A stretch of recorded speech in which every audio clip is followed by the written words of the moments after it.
Jenny, if you take the roll. Here. Here. Here. Quorum is present. Motion to adopt the agenda. So moved, Your Honor. Moved by Councilmember Peterson, Second. second by Councilmember Cole. Any discussion? If not, all those in favor signify by saying aye. Aye. Opposed, the motion carries. This time, if I may, I'd like to take a moment of silence for the anniversary of Richard Crittenden, anniversary of his death. So if we could just take a minute or so.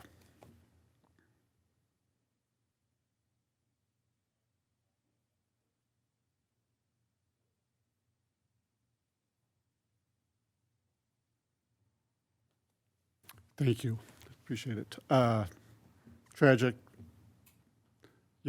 what happens to someone, that's on a call that unexpectedly, I don't know if you heard the whole, I'm sure you've heard the whole story and everything, Chief, but we're always thinking of you guys and Jason, and you guys, everybody in the city that our prayers are always, for me, I'm always saying prayers for you guys because you guys are the ones who are protecting our citizens and everything. So I thank you all for that. Thank you. This time, I'll turn it over to City Manager Frandl. Gotta get a Thank you, Mayor. So this is, I believe, our fourth meeting for the 2023 budget, hopefully wrapping up the general fund. But we're pushed for time. We're going to push it right over to Dan to let him take over. So it's all you, Dan, Finance Director. It's your show. Thank you, City Manager Brian Frandl. Good to see you in the position on a permanent basis. Wise decision, City Council. Can you hear me? I'm having a little bit of difficulty getting this screen shared here. Share my screen.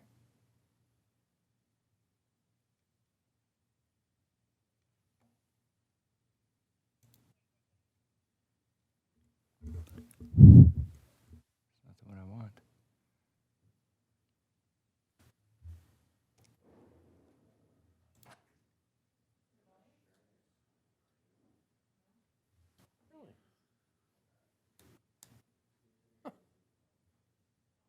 No.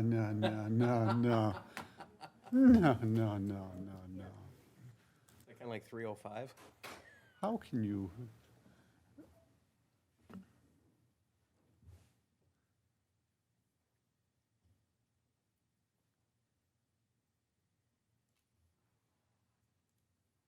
Anticipation is making me.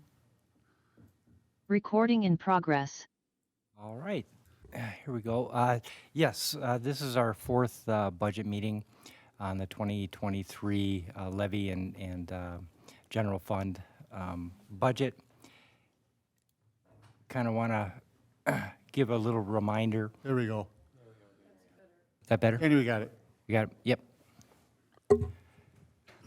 Give a little reminder that on September 20th of this month, that we will have to certify our maximum levy for the taxes payable in 2023. That includes the city's levy, which includes operation and debt service, the HRA and the EDA. And we also will need to set the Truth and Taxation, also known as T&T public hearing date for taxes payable in 2023, looking at the first meeting in December 6th at 6:30 p.m. There'll be resolutions and a motion on the 20th to approve these. Again, we'll be certifying our maximum levy. What that means is that we can't increase our levy from that point on, but we certainly can reduce it after that point in time. The agenda for tonight, we're going to take a look at the notes from the City Council activity that we had in our last budget workshop. There was some additional information that was requested at that budget workshop that I've put together. And then we have some follow-up questions for department heads, particularly to our Director of Public Works, Ron Ritchie. and then take any questions that we may have regarding some of the documents that were attached last time and also attached this time, and being the capital improvement plan. Again, we're not looking at approving the capital improvement plan, before September 20th. We still will go through that in more detail. But then I also had information on fund balances, financial plans, impact on average residential property. Again, we're not looking at establishing any additional rate increases at this point in time in our enterprise funds. We will have further discussions on those in the future. Then we'll still not. Hearing okay? No, I don't hear myself come back.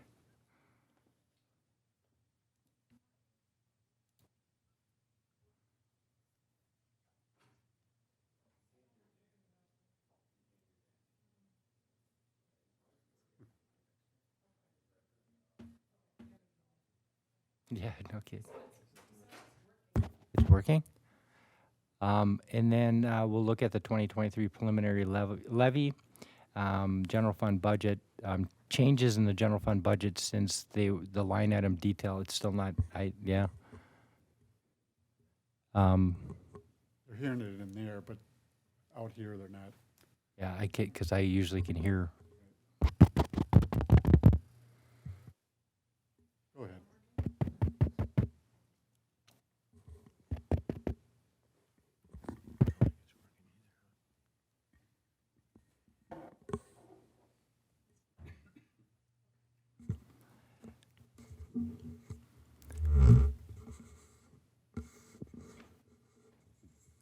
Are we good? Can we hear still? Can we hear? Better? And then we'll look at a kind of a high level of the changes that have been done in the general fund budget since July 19th. That's when all of the line item detail was first given to City Council. And then we'll look at estimated property taxes. We do have the values now from Ramsey County, so I've have some slides with estimated property tax impacts, and then we have some additional options to look at.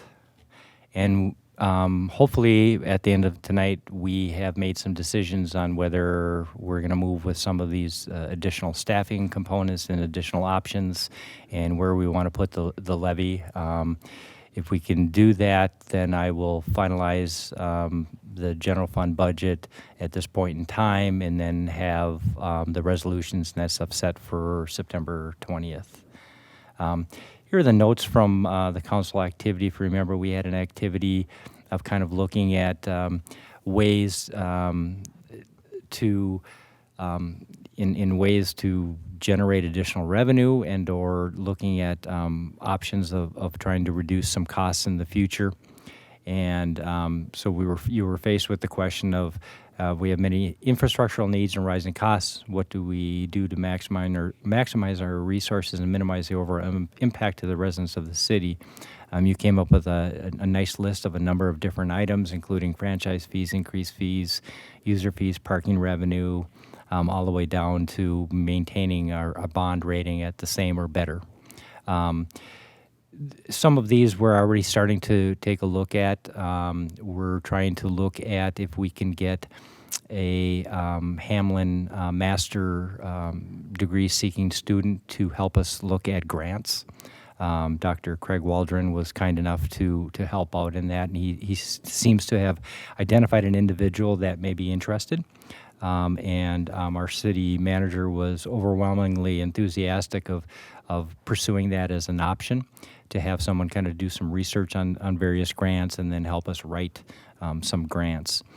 In addition, we're starting to look at some of our current service contracts that we have to see if there's some opportunities to reduce some of the costs that are associated with those contracts.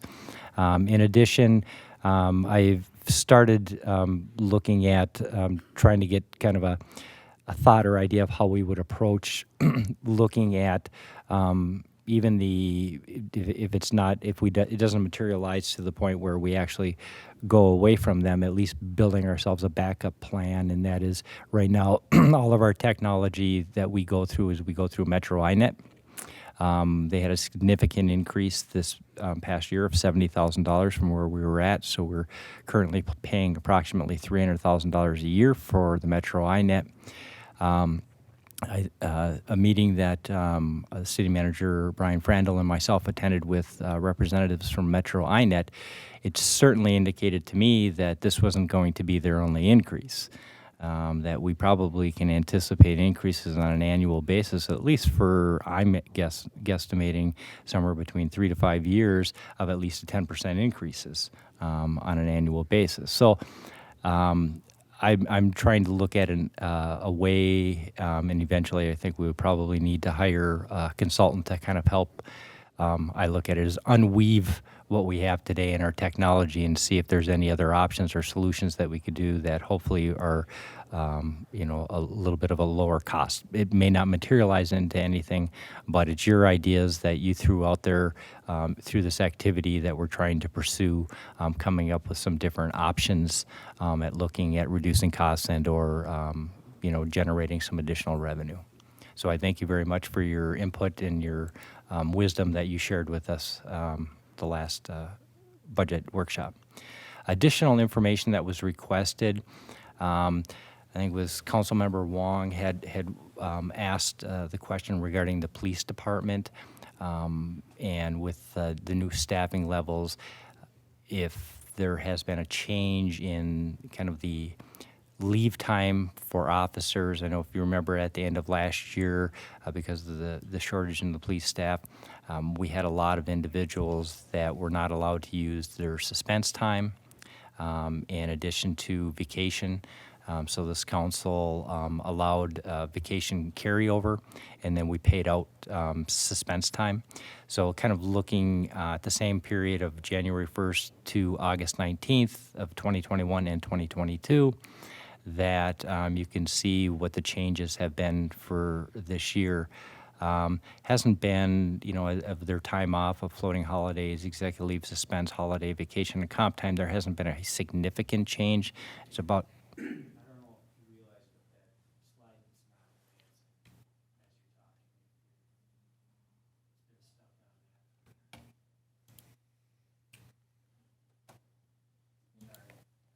no.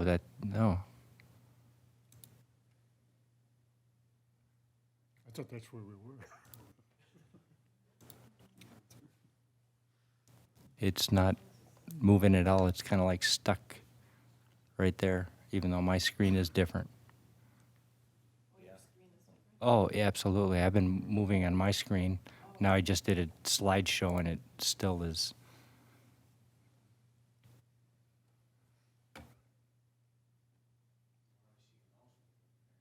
I'm not moving my mouse now. You are. Click on it. Click on a slide.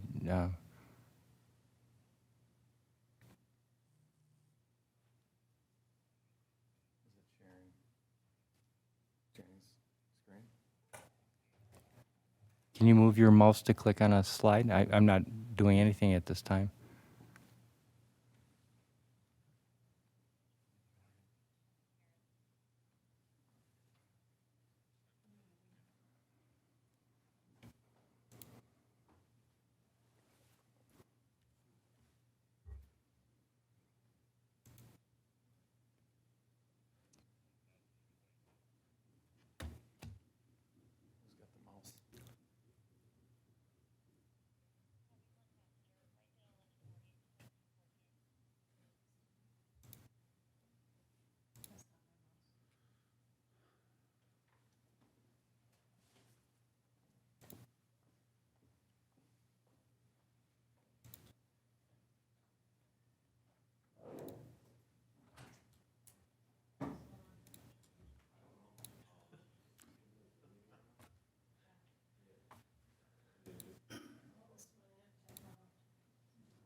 That's not my screen.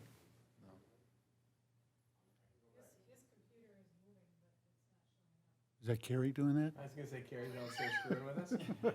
Recording in progress. She's got to be doing something because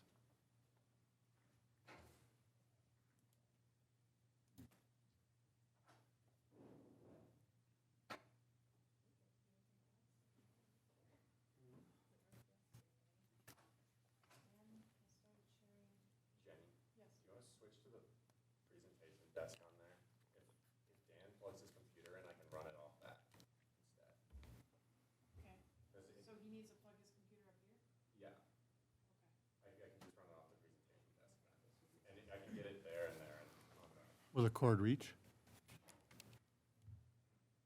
We're waiting, and since this obviously has something to do with Zoom, you know, it was a useful tool during the pandemic when we needed to kind of remotely log in.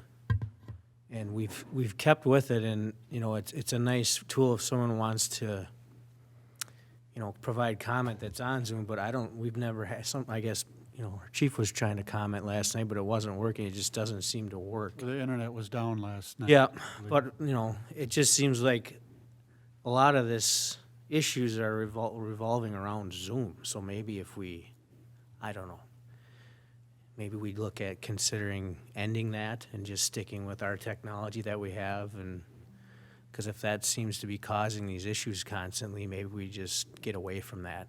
It seems to be more of a burden than a tool that's being useful. Just a suggestion while we're firing up this stuff.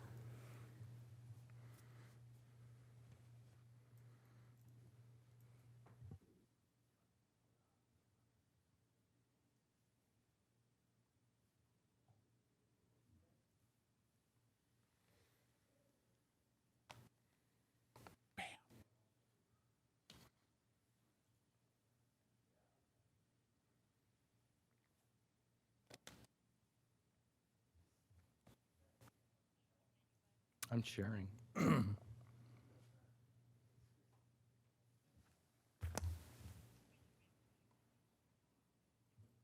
How is everyone tonight? Good.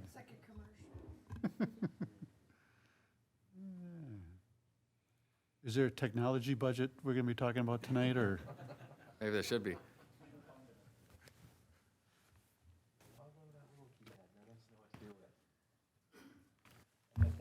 Is your mic on, Dan? Yes, it is. Ooh, I like that. Testing, 1, 2, 3.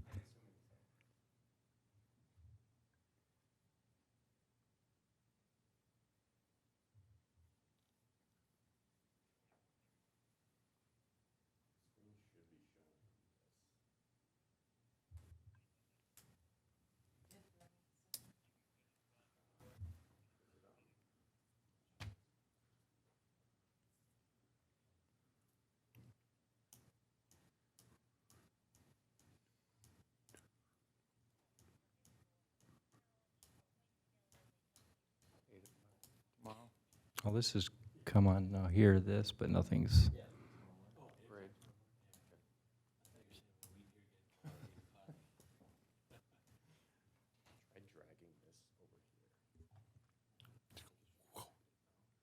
How you do it?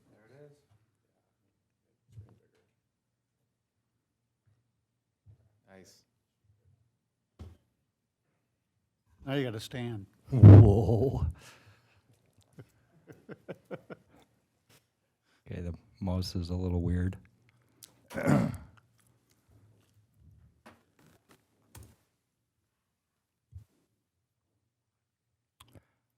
Okay, some additional information requested at the last budget workshop. The police department, as you can see, kind of the leave time that's off has increased from last year to this year at the same point in time, approximately 4.7%. The more interesting component to it is that sick time has gone significantly lower, almost 60% lower.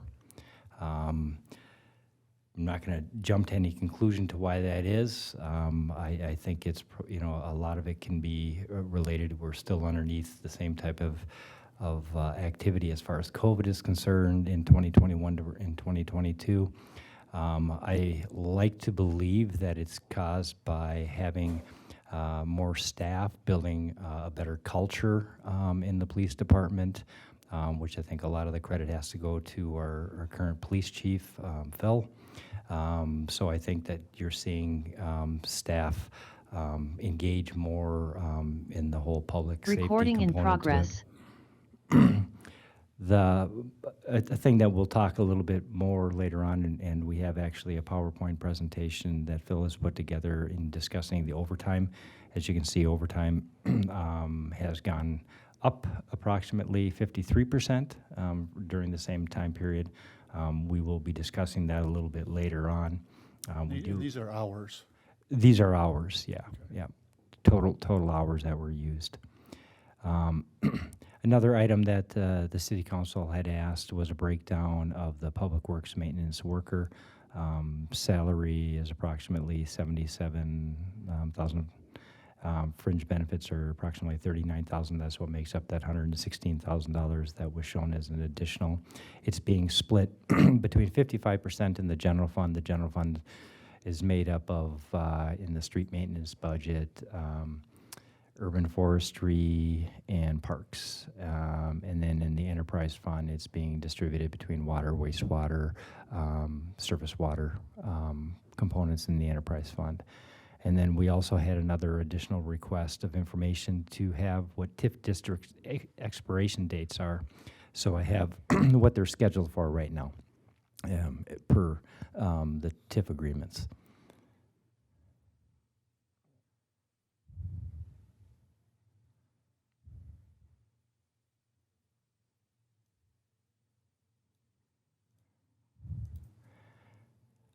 And this is the point where if I'd like to have some follow-up questions regarding to the department heads regarding the additional staffing request. And I think that there were some questions that wanted to be directed to Ron Ritchie, the director of Public Works, but Ron was ill that evening.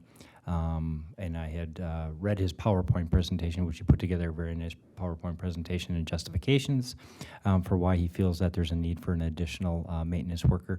So at this point in time, I'm going to field or have any questions and allow Ron to address any of those questions that you may have. And Ron, do you want to come up or do you want to? Oh, you're comfortable. Can Okay. you hear me on this one? Okay, I'm much more comfortable here if you guys are cool with that. So, yeah, I apologize for not being at the last meeting. I was out sick with COVID, so, I watched it, kind of got some of your information. So I guess if you guys just want to ask me some questions that you have on our budget or how you want to approach this. I think one of the questions I had, the dollar amount was 102, 106, is that 116, 116? 77.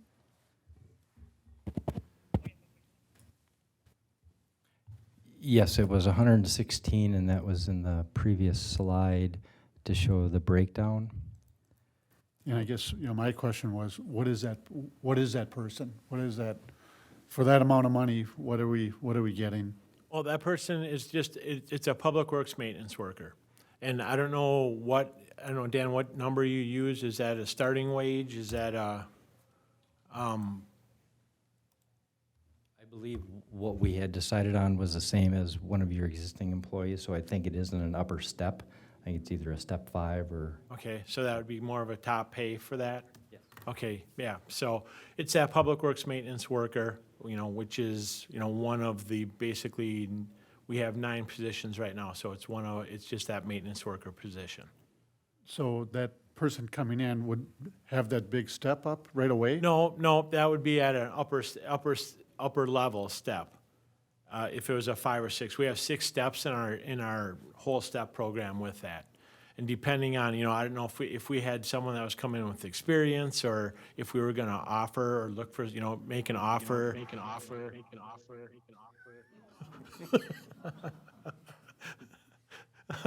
Is that my COVID or is that? I didn't hear anything. Okay. I taste metal. No. Oh my God. That's funny. Yeah, so I mean, that would be, if we were gonna offer something up to get someone with experience, but if we were bringing someone new in, it'd be at a step 1. The last time we hired that position, we hired one of the summertime help kids that were working with us for, 5 or 6 years, and he started at a step 1, so. So he's just a general, Yep. someone coming in. Yep. I mean, But again, the 116 seems like a lot of money for just someone coming in, a general. Well, I mean, we're going off of their, wage. Experience Yeah, or- well, we're going off of the schedule that is set, that they have, for what the starting pay is for that public works position and, what their top pay is on that scale, which, is in their union contract. Okay. So what we can do is we definitely can move it down to a step one, but then you run the risk in case you have somebody with some experience and you have to make a higher offer. And I guess that's my question. What are you looking for? Someone with a lot of experience or someone just coming in? So, Ronnie, before you, and I know this, but I don't think others do, can you explain the qualifications for hiring a public works employee? Because it's not just like anyone off the street can come and do it, right? You have to have these licenses, and you can only get the licenses if you work for another city. Yeah, so in that position for our crew, I mean, I guess I'll give you a quick background. Back when I started, there was two separate departments in Public Works. There was a water and sewer department, and there was a streets and parks department. There was 4 guys that were in the water and sewer department, and there were 9 to 10 guys that were in the streets and parks department. Over the course of my time being here, which is the last 15 years, we were down to about 8 guys in both departments. So what ended up happening is through people retiring and positions not being replaced and just different things happening over the years, what they ended up doing is everyone was required to go out there and get their water and sewer license. So both departments, we turned them into one, and the reason we did that is so we could have coverage for on-call and not having to try to depend on just 1 or 2 guys to take care of the water or the sewer. These guys needed to be trained across the board to be able to kind of take care of everything. So over the years, like I said, we have lost people, then gained people.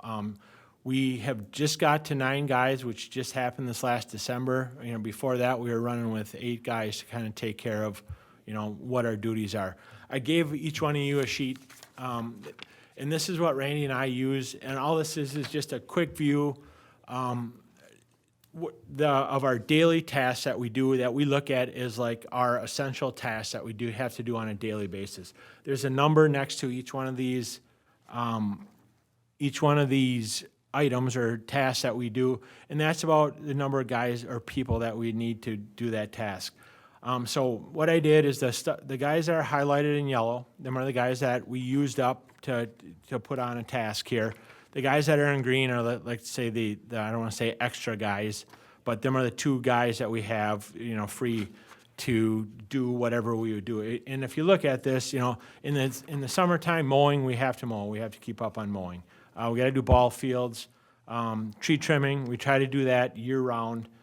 We have a guy that's on call that handles just our daily calls on a daily basis, our daily tasks where people call in, hey, I don't have water, my water meter's broke, can you check this out? That guy is just a guy that is a utility guy that goes and kind of takes care of whatever comes up for the day. And a lot of times it takes more than that person to do that, but he's kind of the guy that goes out and looks at, hey, a tree limb down. Is it a limb you can throw in the back of a pickup truck, or is it, hey, do we need the clam truck and the bucket truck? And, so we might have to switch up what we're doing for that. Right now we have a guy sweeping, but you can look on there and say, there's trash. I don't have anyone assigned to that. There's sewer cleaning, there's sewer televising, there's blacktopping.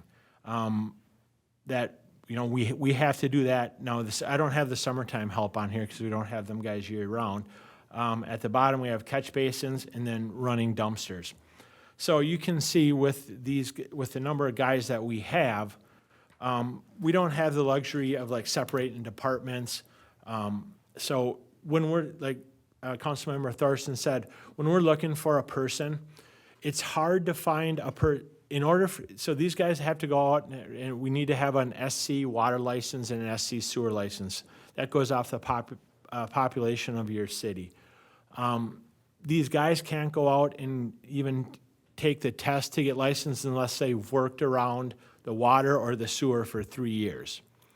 So when you have a person that, like a summertime help kid that's going to college and he's working here and he gets some exposure to that, a lot of times we can take a year or two off before that guy, that he can be qualified to go and get his license sooner than later. But if we're gonna hire a person into this position that has their water or their sewer license, that's something where we might have to offer them some more money to try to come here, in their range. So, if we hire a person that doesn't have experience, that doesn't have their water or their sewer license, before they can even go out and get that, they need to have that 3 years of experience before, they can, acquire them licenses. And, looking at our daily worksheet and what we got, this is not with a person off for vacation, a person that's sick, and people that are gone. And what we juggle is in the wintertime, we need pretty much our whole crew to plow out the town in the time that we do that, or in the time that we do it. And we can, in a normal snowfall, we can get the town plowed out, sidewalks, roads, trails, everything in 6 to 8 hours on an average snowfall. With that, I would say 30% of the time it snows, we end up with a water main break. It's just kind of how it works out. So there's a lot of times that we go out and we plow, we end up with a water main break. We get done plowing, we come in, we take our trucks apart, take the sanders and salters off of them.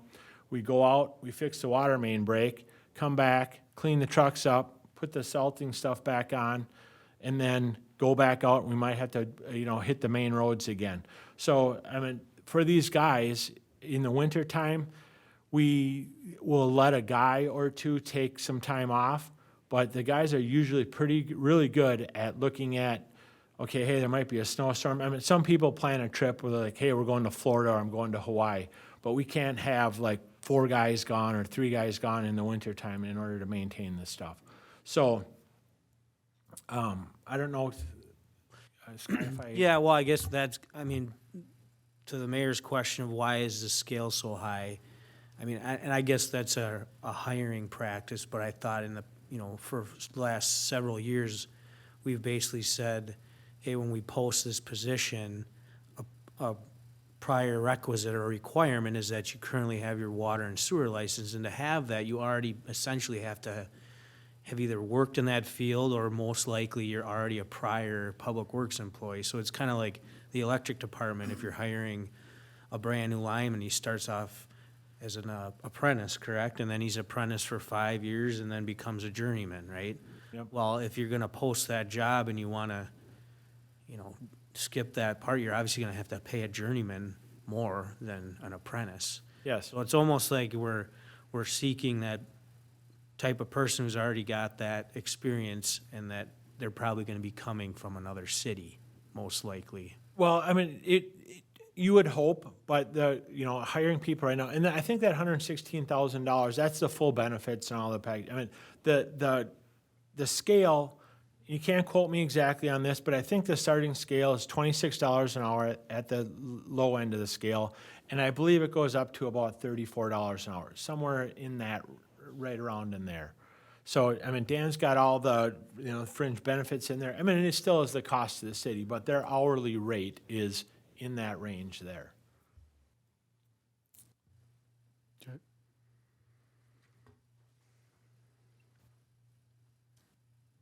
Anybody else had questions? Is it hard to get people? It's super hard, and what we have found over the years, normally the people with experience, they have some baggage with them if they're leaving another city and coming here. We found out we really try to find someone that fits in with our group, a person with a good personality, a person that's got a good work ethic, and training that person usually works out a lot better for us. We were lucky with the last, this kid went to college and it took him a little longer to go to college. So he was with us for like 6.5 years. And then he decided that this is what he wanted to do. And we were really lucky because basically from day one, we could have him go out and kind of almost take care of anything. And he fit in with the group, and that's the most important thing, you know, that we look for, that I look for in a person, you know. We can train a person, we can send them to school and have them get their licenses and stuff.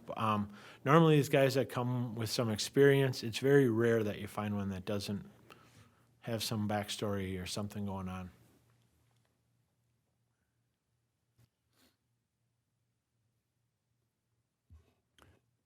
Okay, again, that 116,000 does include benefits. The fringe benefits total is 39,000 of that, yeah. But again, I mean, it's definitely something that we can look at in lowering down the step, which then has an impact on, you know, the total cost, but then you play in case you have an offer that ends up being higher, then it can put a little stress on Ron's budget, but again, that's your decision.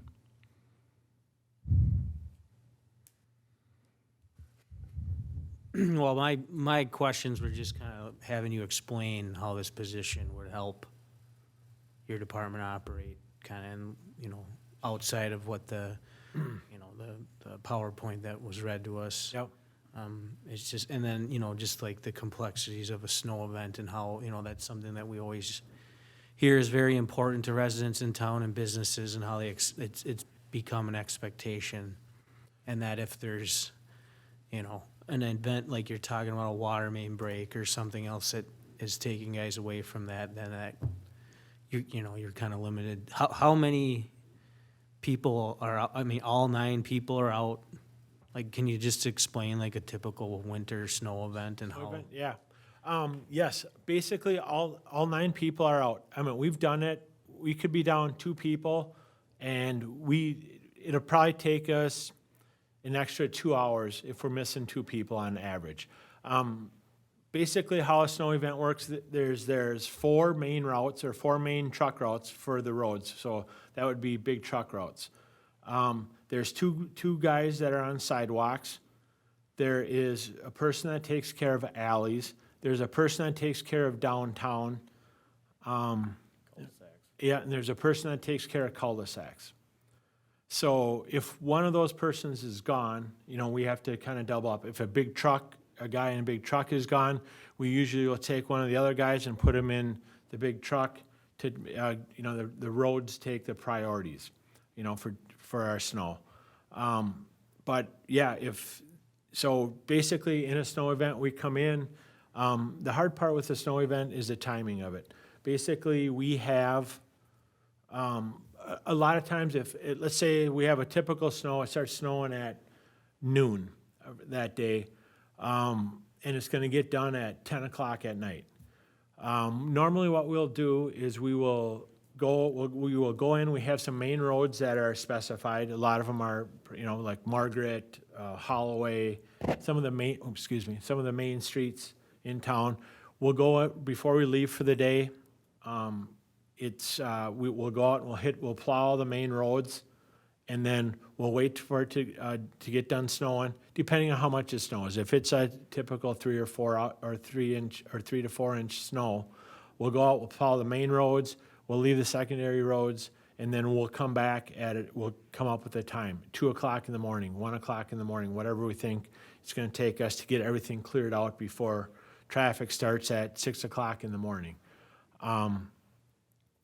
Like I said, what ends up happening, so let's say it snows on a Monday, the guys work their normal shift, 7 to 3:30 Monday. They'll plow, they'll go home at 3:30. We'll say, hey, guys, you're coming in at 2 o'clock in the morning. That is actually going to be their Tuesday. So they basically get shift changed for that, to do that. So they'll come in, they'll work from 2 in the morning till 10 a.m., and that'll be their Tuesday shift.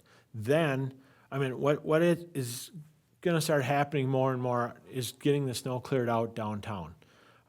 We're running out of places to like where we can stockpile it or where we can place it.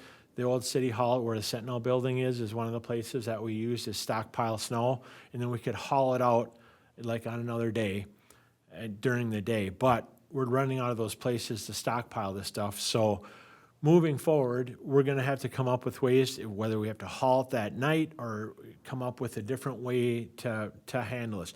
One guy, asking for one guy is not gonna take care of that problem, but it's stuff that we have to look for in the future here as the downtown is getting built up.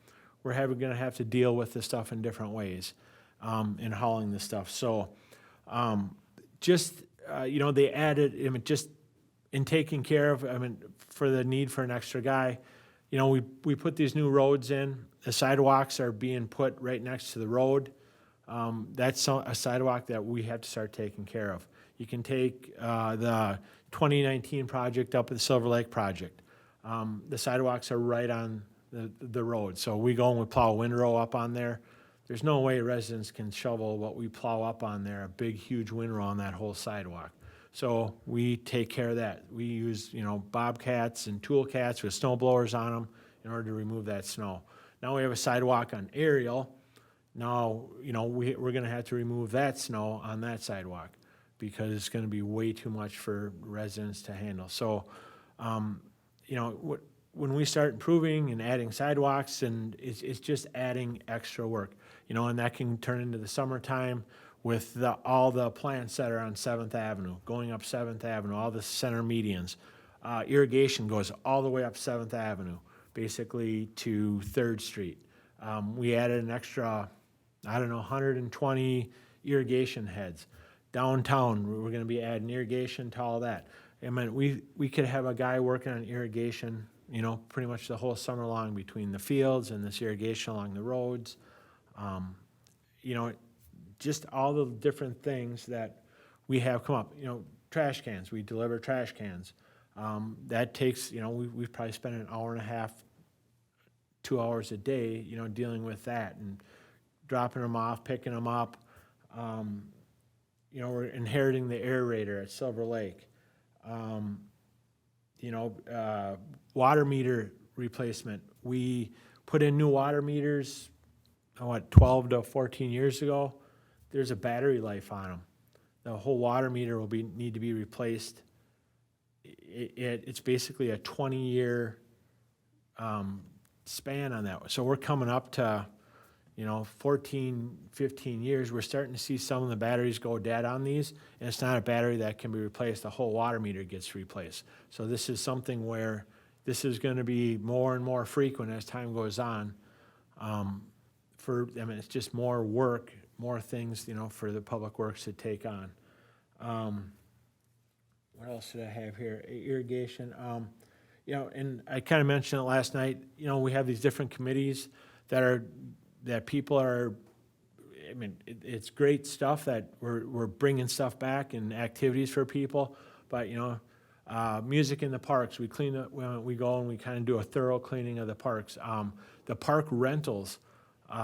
We have 2 guys come in every single weekend between the car show and the park rentals to pick up trash. If we don't pick up trash, trash is blown around the parks. The car show, it doubled in size as far as the length of it, 2 years ago. So, we have got 2 guys come in. So every single weekend we have to, we have to round up 2 people to come in. It's the on-call guy we have. He's kind of on call for that week, but we have to get another guy to come in every single weekend. So what I don't want to happen, our guys, the stuff that we have to, our emergency stuff, our snow, our water main breaks, trees that fall down that are blocking the road. Sewer backups, where we have to, get on that in a timely manner. These 9 guys get stretched pretty thin when it comes, and one guy, it's not this, the answer to all, what we do. It's just, I feel that, moving forward here, we just have to have, get another person in there. I don't ever see this being, hey, we need to have 14 guys to take care of this. Probably one of the most important things that we have is our summertime help. And each year, that gets harder and harder to get these guys. This year, we had a pretty decent crew. I think we ended up with 8, but we've had years where we've had 3. You look on the sheet I gave you to go out blacktopping, you have to have kind of a minimum of 5 guys to take care of that. So, it's just, like I said, all the things that are good for the city, but all the extra stuff that we have to do, it gets these guys stretched pretty thin as far as taking time off. We try to have these guys try to take a lot of their time off in the summertime, but that's getting harder to do because, every weekend we have to have them 2 guys come in, and when we're trying to get these guys their time off because we don't want them all to take it off in the winter time. So it's just kind of a balancing act, and that's why I kind of gave you a daily worksheet just so you can kind of just see what we're kind of picking and choosing not to do. And I'd say 50% of the time, the plan that we make that night, the night before or that morning, 50% of the time it changes. We go a different direction. If it rains out, storm sewers start backing up, or we have a storm come in and it blows all the leaves off the tree, or a bunch of leaves or buds off the trees. Then we go out sweeping. So it's just a balancing act. I'd say we get to these 10 people right around there. For now that'll suit us for a few years, but it depends what happens and the extra stuff that we take on over the the next 5 years.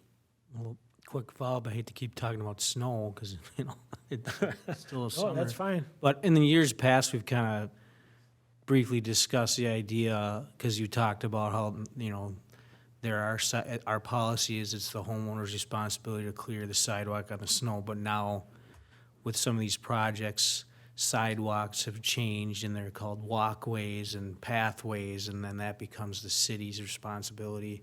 And we've talked about, or at least inquired about, what would that take to just change policy and have Public Works clear all the sidewalks throughout the city, or potentially even contract that out. Was part of that proposal to accomplish that, having to hire another full-time person? For taking care of all the sidewalks? No, if I'm gonna be honest with you, I've been talking with other cities, that they're like, that's the last thing that you wanna get involved with, taking care of all those sidewalks. We looked at it, we can get by with what we are right now, but there's specific machines that these cities have that take care of the sidewalks. They're $240,000, because taking a Bobcat out with a snow blower on and take care of the sidewalks, they don't last. They constantly break down. They have, I'm just using Oakdale, for example, because I talked to them a lot about it. They have 4 of those machines, and their sidewalk removal goes on for multiple days, their snow removal. It's a secondary thing. Right now, we take care of, the problem that we'd have in North St. Paul, we have sidewalks that are 6 feet wide, we have sidewalks that are 3 feet wide. Sidewalks that just stop in the middle of nowhere. Yeah, and it's sidewalks. So for us to take care of that, what the problems would be is the damage that we would do to people's property, their grass, their retaining walls, it's just a constant thing. Taking on that, we looked at it. I would say if we were gonna look at taking on sidewalks in this city, I'd probably be up here asking for sure for 2 guys and 2 machines to do that. It would be a lengthy, it would probably take us as long to do those sidewalks. I believe we looked at it one time, I think we plow 7.4 miles of sidewalks right now. And if we took them all on, I believe it would add an additional 21 or 24 miles of sidewalk.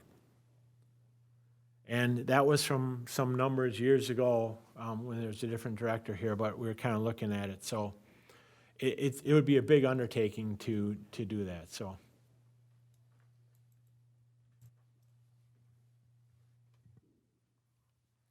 Anybody else for Ron? Thanks, Ron. Do you encounter a lot of issues with overtime yourself, or in your team? In our department? Yeah, there's more overtime now than there has been. We used to really not have hardly any overtime in the summertime, unless there was a storm. Most of the overtime came in the wintertime for water main breaks and snow. I gave you the example, that's a perfect case scenario where we can plan a snow event, we shift change the guys, they work 2 to 10, but we have to go out when we have to go out with the snow. So, it's not like we say, well, we're gonna hold off for 10 hours here and wait till it's not on overtime. We have to go out and plow when it best suits everyone, So our number one goal is to try to get people home from work and to get people to work.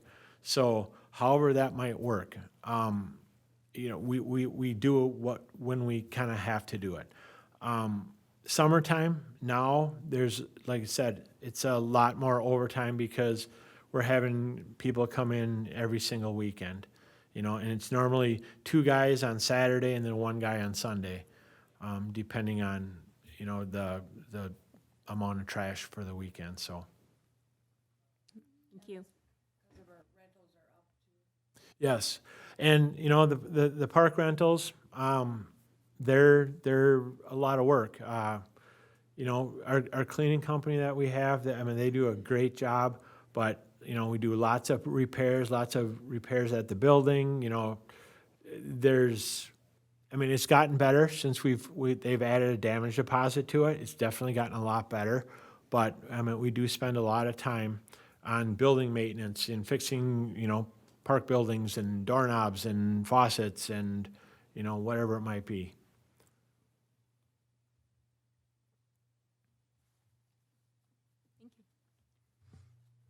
Quick follow-up on that, when you talk about that park maintenance after a rental, is there, I'm sure it's not your department, but you guys are doing the fixes, are you then reporting it to someone here in City Hall and they're following up with the group that rented it and they're getting charged accordingly? Yeah, if there's, there's some things that are,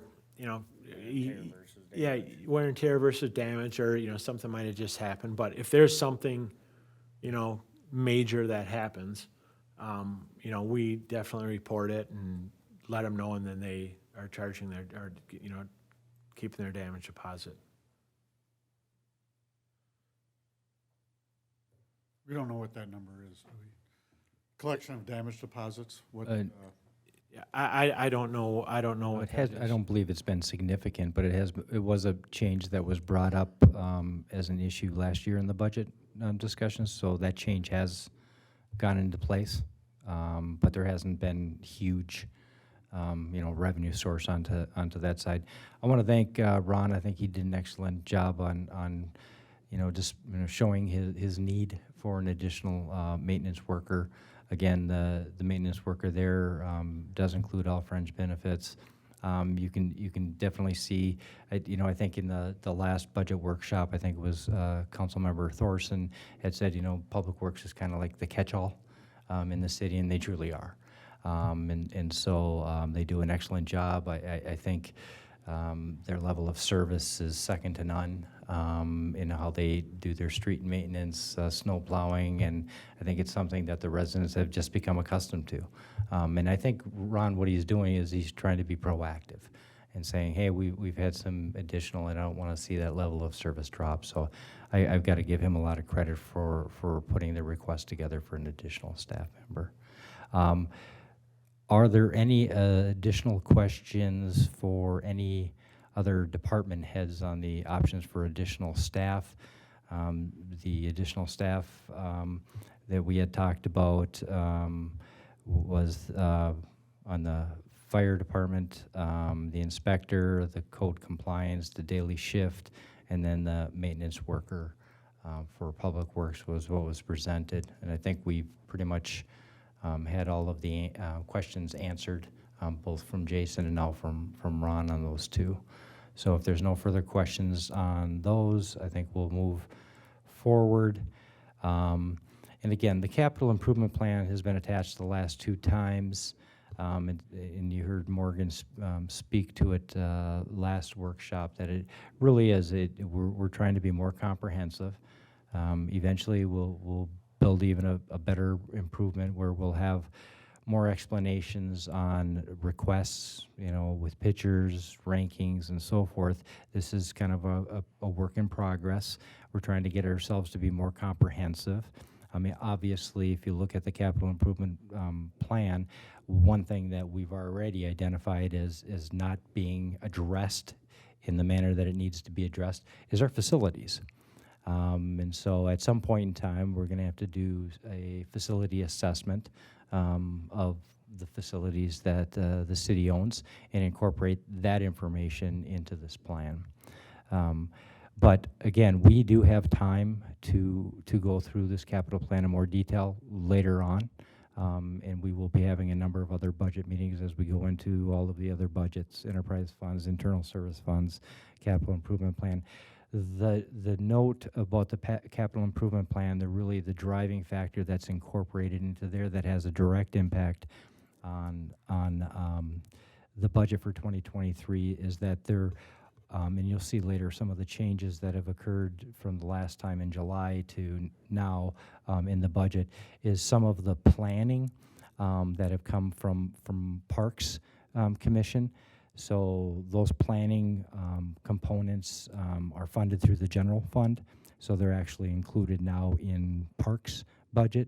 So that we'll address a little bit later, but that's a part of the capital improvement plan that has a direct impact on the 2023. For the most part, the rest has more of an indirect impact, and because we are not planning on bonding in 2023, that street maintenance component for the more bigger projects isn't going to have an impact until the 2024 budget.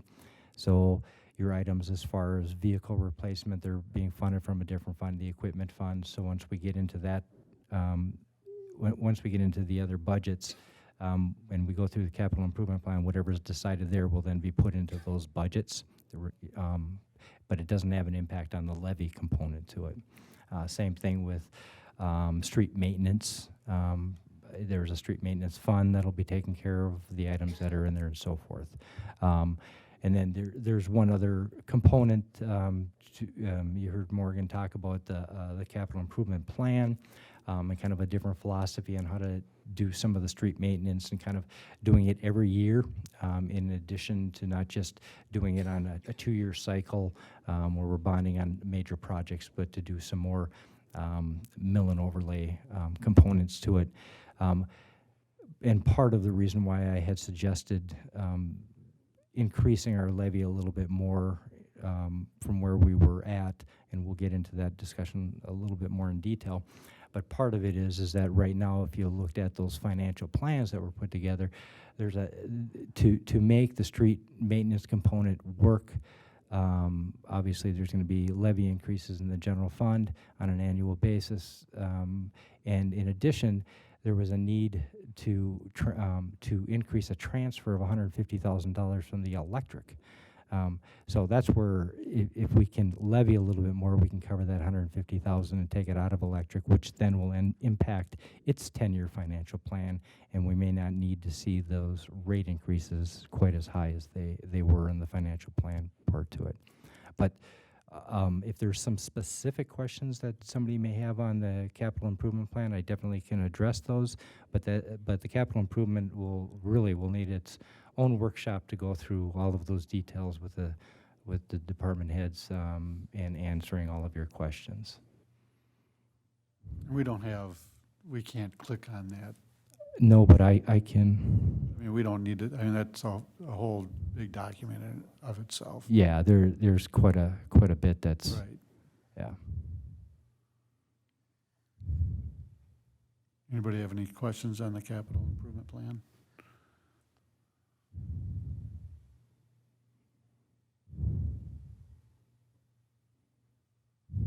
Okay, with no questions.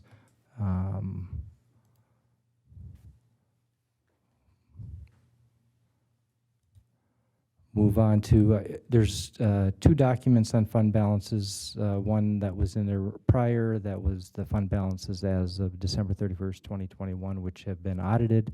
There was a request to have updated numbers as of June 30th. Obviously, those are unaudited, and they're not broken into classifications. So it's just showing the total fund balance at that point in time, and it's showing the cash balance as of June 30th. And if there's any specific questions with those two, certainly we'll address. Yeah, so I guess some of my questions about, our budget revolve around these fund balances. And in particular, we've got an established kind of goal, what we want the general fund, and that's tied to kind of recommendations that revolve around our bond rating. And we made adjustments to that for a goal of trying to get that up to, 45%? Yeah, at the end of last year, it was 44, so our policy now is that it's a minimum of 40% and that we strive for 50%. Okay, strive for 50, okay. But, I look at some of these funds, like the Park Dedication Fund and the Park Fund, and what, Fund 61 Permanent Improvement Revolving, what is that kind of tied to? Tied to roads. Roads, okay. And this is more of an enterprise funds, but so let's take solid waste fund, for example. This is a fund that essentially is a pass-through. I mean, we do have staff time tied to that. And when I say solid waste, this is residential and commercial trash. This is why this fund exists. But we do have activity related to that, just like Ron touched on. Public Works is responsible for swapping out carts, and if there's, warranty issues with carts, I'm sure you guys are the ones trying to, collect that stuff and return them or contact the manufacturer. Utility billing is handling phone calls, and maybe they're kind of coordinating between tennis and whatever if there's questions they can't answer. But for the most part, this fund is like a pass-through, Tennis does the service, we do the billing, we choose to do that. We pay the tipping fees, we choose to do that. And this fund has continued to grow over time. We've used funds out of this account for things like the citywide cleanup, which have been a success, and we haven't had to charge for that. But when we're looking at that fund in particular, like, especially if it comes to, well, are we going to raise rates? We look at that and say, well, what's the balance and what should, right now it's just, there's no guiding factor to say, well, are we overfunded or underfunded? If we're gonna have the discussion about raising rates in the solid waste fund, I would think, that would be one inclination of saying, well, do we need to? Do we have a sufficient fund balance, and what's a sufficient fund balance? So I guess that's kind of where, I don't know, we're looking for some guidance on if we're gonna start establishing policies out of, funds like that to say, maybe a healthy fund balance would be 3 or 4 months worth of what it actually costs us to provide that service, paying the contractor to do it. Worst case scenario, we don't collect any money from the residents for it. At least we can still offer that service and figure out what's wrong. But anything over that, why do we have that balance? Right. So in the financial plans, and I pulled the one up for solid waste fund. So if we look at, for the 10-year look at it, there would be no rate increase in 23 and 24. The target minimum working capital in cash should be right around that $350,000 level. We will start seeing based upon a budgetary in 2022, we'll see a slight loss in that fund, and then that loss will continue as the years move forward. Part of that is that the first 2 years of the contract with Tennis had, believe, had 0% increases.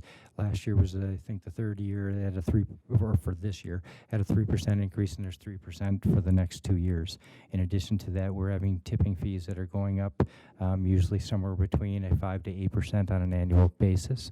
So we are seeing where the rates that we are charging are not enough, but we can carry it with what the fund balance is in there right now on a projection. So the same methodology as far as cash is basically, I think how I've got it in there is 3 months of the next year's budget, and then debt service. If there's a debt service, this one has very little debt service that actually expired, so they have no more debt service, but that has to be included in there because it's due on February 1st. So you've just kind of established that by default here, and I guess my only other question, I mean, some of the water, wastewater, electric, surface water, those are funds where it's like hard to make an argument of what a minimum balance is because we have such a long, the capital improvement plan is going to be very demanding, where we're going to be chewing up a lot of cash. Right, except for the target minimum working capital is calculated the same way all the way through. So this isn't a new concept. I'm not being as conservative of a consultant would be. I think back in 2017 or 2018, the city hired, I think, Ellers and Associates to look at a number of their different utilities. Basically how they calculated the minimum, so basically it's the same format, calculating the same thing except for the minimum working target or working capital. They actually were more aggressive, and they would be basically having 60%, where I'm holding 33%, but they did also include that debt service, which absolutely you need to have that into it. So to me, this minimum working capital is actually lower than you would get from a consultant to go out there. But I think we're good because we actually bill on a monthly basis. We're usually 1 month behind in like electrical or some of the others, but I think we're okay with the 3 months plus the debt service. So all of them have been calculated in establishing the same methodology for the target minimum working capital, and it's just comparing the cash as we're moving through there. And yes, you're absolutely right. There's a lot of other capital needs that are done. So behind the scenes, there's spreadsheets that are pulling in all of the CIP information. It's either taking it directly and incorporating in here as an expense during that year, or if in the case of some of the street projects, it's converting it over to a debt, and then the debt is being shown in here. So I'm trying to capture absolutely everything, just like the consultant did in 2017. For the parks funds that we have, there's Fund 34 Park Dedication Fund and Fund 63 Park Fund. And those have balances in there, and part of that is just because we've kind of put a pause on park improvements pending this outcome of the park improvement plan. That's something where, I look at that and I think, well, if we've got money in the parks fund and the park dedication fund, we should be spending it on those park improvements. And so is there a need to continue to build this fund up? Obviously we've got this plan, and it's, what was it, 10 to 15 million over the next however many years. But, when we come up on these projects, are we, we're gonna need other funding mechanisms like bonding or things like that. But in the meantime, if there are smaller projects, like if the park fund has identified we want to replace some open air shelters and they cost, 75, 100 grand, whatever, I guess my concern is why are these fund balances so high? That to me, it seems like when we accumulate money into the park dedication fund and park fund, we should be spending it. We shouldn't just be accumulating larger and larger balances like in the water fund and wastewater fund. We should be spending those down as we get them, like in the park dedication fund as well, that we established that years ago, and there's criteria on redevelopment. If it adds density, they have to contribute a certain amount of money to that fund based off of the project. I'm assuming that's, do we have any detail on those projects that have taken place since then? And are we having follow-up to make sure that these projects that are doing that are paying into the park dedication fund? I'll definitely look into that. I can't answer that off the top. I know I have seen where, projects have contributed to, since the time I've been here, to the park dedication fund. It's grown. But, in the capital improvement plan, and I tried to make it a little bit bigger, in the section down on the bottom, that's parks, playgrounds, paths, and open spaces. In those, costs, you can see that the, park dedication funds is being identified as a funding source for those projects. So the intent is not to see it keep accumulating. It is to use it as a funding source for what's been approved by the Parks Commission. I can't speak to how things have been in the past, if there's been projects that could have been spent out of that and they weren't, or projects that were identified but weren't taken care of. I don't know that, but right now in the plan, that is a funding source. Okay. So we won't see it continue to grow and grow. So until the Parks Commission comes forward with recommendations to the councils to approve a particular thing, that will just continue to grow. Correct. And I think that's part of the plan, the capital plan for the Parks Fund. That's what you came up with that plan for, is in the future, some of these projects could be $500,000, some could be, I'm just throwing numbers out Absolutely. there. But if you were to replace a Northwood, say, if you do replace that building down there, that could be $300,000, $400,000. We don't know, so. Yeah, and so if you, Mention the ADA compliant that comes along with it. As soon as you touch park, it's ADA compliant. It's another number And that, that's another big number. and so if we look on the bottom line, I know it's kind of hard to see, but based upon the plan, the park plan, and the items that qualified it for park dedication funds, the park dedication fund balance will go negative by the year 2025 and continue to be negative, and all the way out to 2032 of $3.5 million negative. That's the only one I haven't figured out how we're going to fund into the future. That's where eventually there's going to have to be some sort of bonding mechanism that's built in to cover those costs. But again, as far as moving forward, the plan is definitely that it's not going to be accumulating. There was tremendous amount of work by the Parks Commission in developing this plan. That plan is being incorporated into this capital improvement plan, and I think we've covered it very, very well. But that is going to be something that is going to need additional funding in time. Yes. LGA dries up, because they take a little money, take about 100,000 on that every year from the for the park fund. That's what they designate. Yes, there's you're absolutely right, there's $100,000 of LGA funds that's in there. And really, right now, what that money is for Casey Lake's debt service component to it is what it's being utilized for. Eventually, that debt will go away, and hopefully LGA doesn't go away completely, but definitely could. And if I'm not mistaken, Park Dedication Fund has a whole lot of parameters around what that Absolutely. can actually be spent on. Absolutely. It can't be spent on repairs, it can't be spent on a whole lot of other things. Yeah. So it's truly a separate set of bucket that has to have specific identified projects to be able to pull from that fund. Yeah, and they're really new projects, new improvements. Yes, absolutely.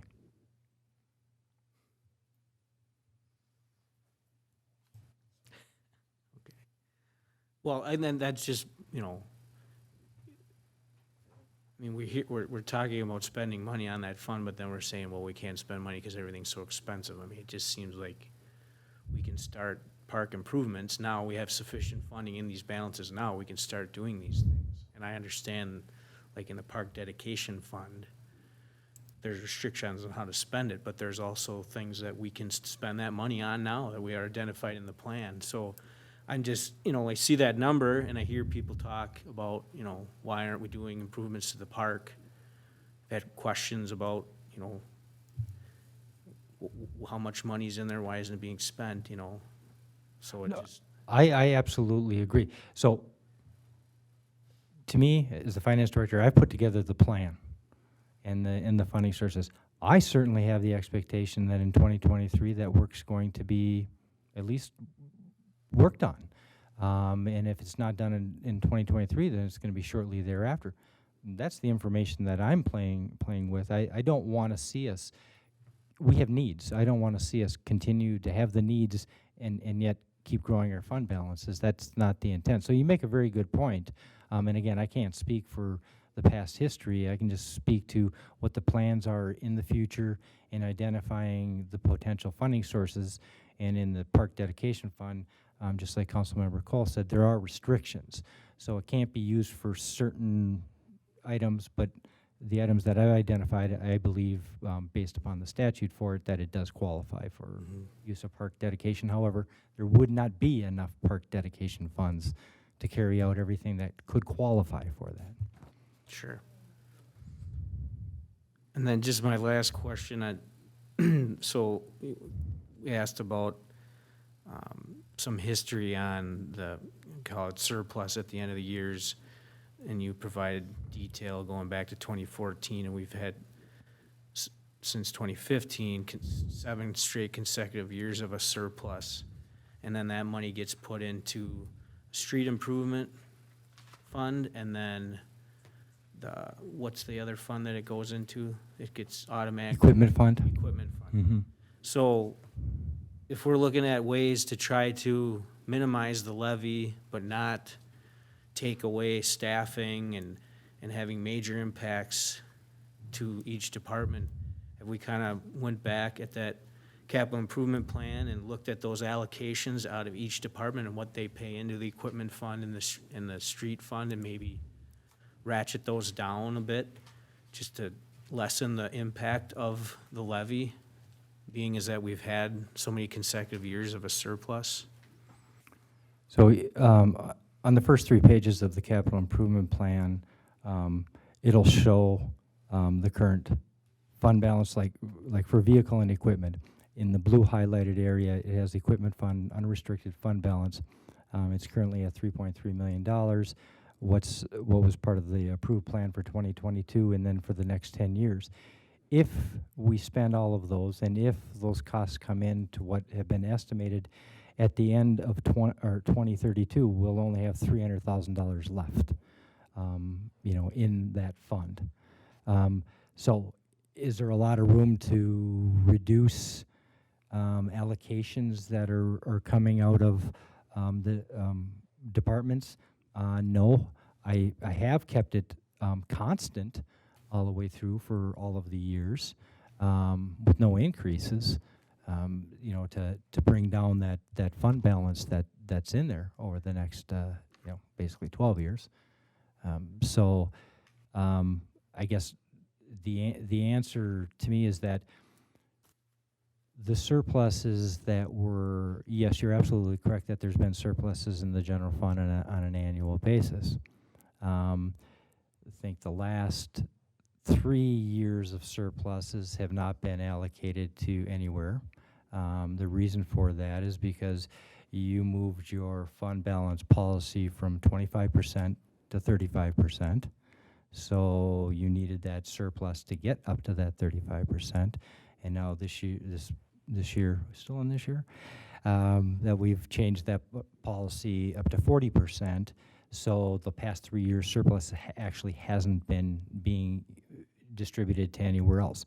However, the prior years, when it was split between the equipment and the street fund, obviously the equipment fund, if we would not have put the money in there, we would have had to levy any which way to get enough money in there on a 10-year look.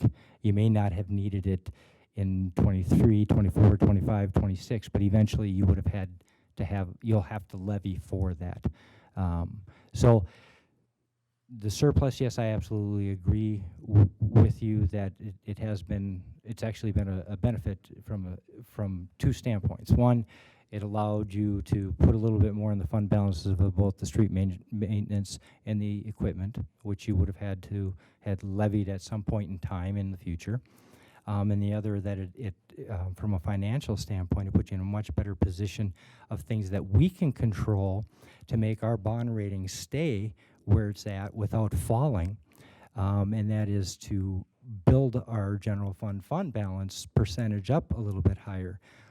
Some of the other major factors, I think you can remember when we had our bond council kind of when we went for this last issuance, and we did the rating. Some of the comments that came back is certain things that we can't control. In other words, we can't control what the median income of the city is. We can't control that there's a huge increase in commercial and industrial development that happens in the city.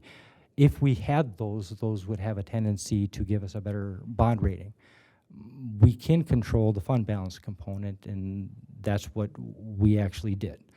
So I think we for where the fund balances are today in the capital improvement plan, you know, I just kind of went over the equipment one. I think we've actually positioned ourselves, oddly enough, in pretty good situation to move into the future. But Scott, Councilmember Thorson, you're absolutely right. If we see these things continue to grow or we're not spending, then that's on staff. Staff better be living up to the plan that the city council approves. I know this is kind of jumping back into that capital improvement plan, but, you know, obviously last night we approved to move forward with the community center. And we're just going off of estimates. Now the next step is we're gonna have kind of more refined actual figures. I notice under the building and facility improvements, there's a line for that, but there's nothing in there. How is that gonna impact? Or maybe you're not there yet. Like, how is that going to impact this capital improvement plan, or have you put any thought into how we're gonna fund that? And I've given it some thought. I don't know what the final outcome is going to be on the community center. I think the approach that was approved yesterday at least allows the city the opportunity to explore options.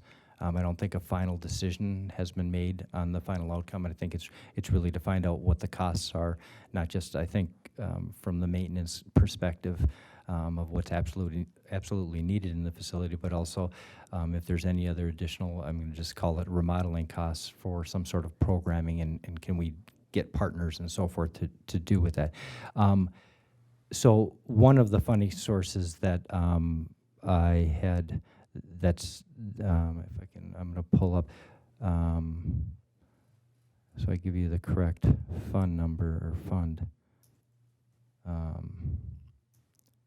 That I had said that it's Special Revenue Fund 010 Asset Preservation that currently has a fund balance of just under $1.7 million. And cash is almost identical to it because it hasn't been being used. It's been sitting there. And I think, Councilmember Thorson, you're absolutely correct one more time, that you were the one who said that that's where some of the LGA money had gone in the past. Yeah, you're absolutely right. That's what kind of built up that, a part of what built that fund balance up. But that funding source is not identified anywhere in the capital improvement plan, so obviously that could be made available for the city council's decision on what happens at the community center. And that asset preservation fund too could be used to help finance one-time purchases, or could be moved into fund balances to help, you know, whatever, or pay for capital improvements or whatever. But that balance traditionally was just, the decision to build that fund up was in 2012, I think, when LGA in 2011, there was potential serious talk, major cuts. But there's rules around, you know, just keeping money around it, and I think that we actually used to call it the LGA fund, reserve fund, and that's why we changed the name. But so that's an area where, you know, if there's one-time things from departments that could help reduce, you know, if the one-time ask is having an impact on the levy, we could potentially go into that to keep the levy down. Yes, yeah, and again, I think the key to it is that it really needs to be used for one-time things, and it has to be related to, you know, assets. And so taking care of a facility definitely falls into that. You know, it could be utilized, you know, not necessarily for purchasing of a new item. It would be more for, I'm going to say, more repair and rehabilitation of an item. So even streets, I think, would qualify for that, and it would take city council's action to transfer those funds to do that. But yes, you're absolutely correct.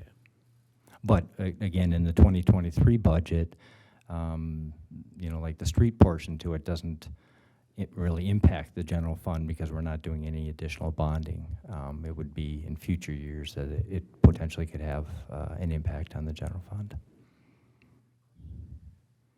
I think Dr. Waldron said it'd be about $2 million for the repairs at the community center last night, around that. Could be going up higher than that. That was a big number. Yes, it is a big number, and again, I think there's still work that needs to be done, and I think Dr. Waldron is on a good path, and in engaging Wold to see what kind of opportunities there are for that facility. Again, you've heard me say in the last workshop, I think the key to it is that the land's what has the value. You know, if a need can't be identified, the land has a huge value for this city.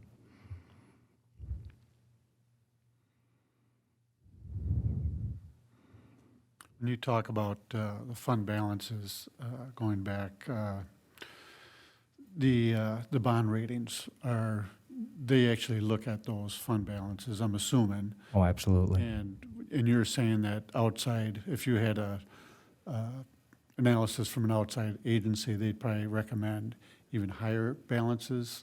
Is that because that would help with the bond rating, or? Well,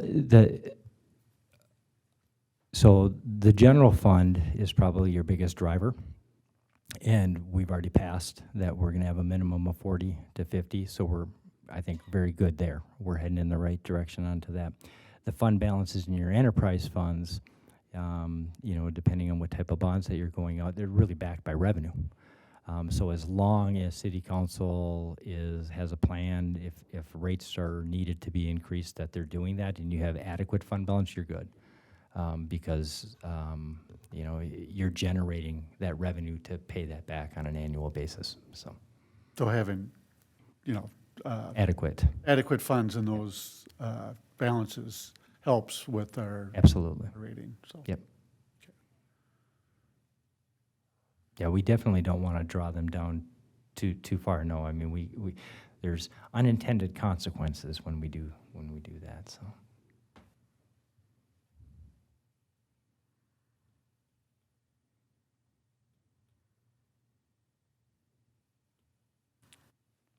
Okay. Any other questions on those documents? And again, we definitely can go into more depth into those if that's the desire at a future workshop component to it.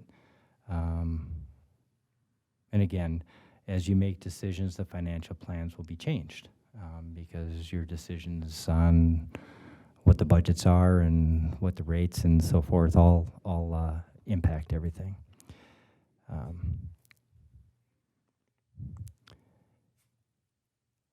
So last workshop, I threw an option out to the city council, and that was looking at the three components of the levy of having the city operation debt service component being at a 12.59% increase, not to levy anything for HRA at this point in time, and to keep the EDA at the same amount, which I've been working with the EDA, and they have presented a budget, and I do believe they have the need for that $200,000 because there's approximately $136,000 that's just in staffing costs alone for the EDA.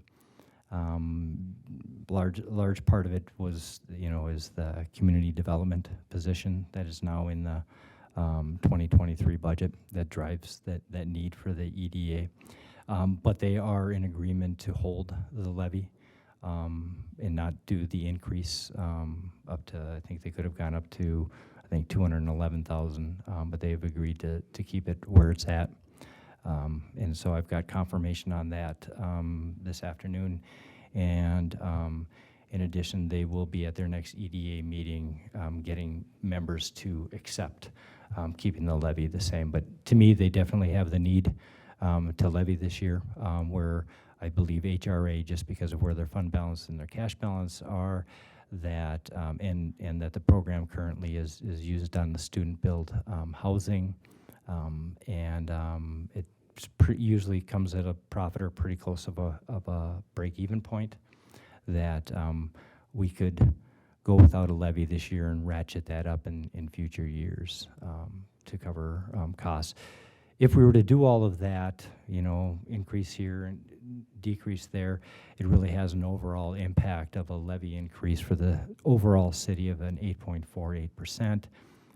Again, we're getting additional dollars through the fiscal disparities, which really gives kind of a true impact to the taxpayers of a 7.63%. And again, as our just kind of a reference point in 2022, when we did a 5.99% levy increase for the city, and we did the maximum on both HRA and EDA, that really had a impact on the taxpayers of a 7.42%. So we're pretty much right in that same range that we were before. I gave verbally last workshop, I kind of talked a little bit about some of the tax levies that were around some of the areas of Oakdale and so forth. And this is not in your packet. This information just came, just got the updated one this morning. So I'll kind of look at it. There's a couple of cities that didn't have a report, but in Ramsey County, the median average levy increase is 7%. The average is 11.24%. Gem Lake is up there at 34%. White Bear Lake is at 23. St. Paul's at 15. White Bear Township is at 14.87. Vadnais Heights is at 13.74. New Brighton is 9.88. North St. Paul would be at that 8.48. Roseville at 7. Shoreview at 6.9, Falcon Heights at 6.7, Mounds View and Maplewood both at 6.5, Blaine at 5.4, St. Anthony at 5.39, and Spring Lake Park at 4.9%. So we're kind of in the middle of even Ramsey County of going off on that 8.48% levy change. So it's not out of line. I had to let's see where we're at.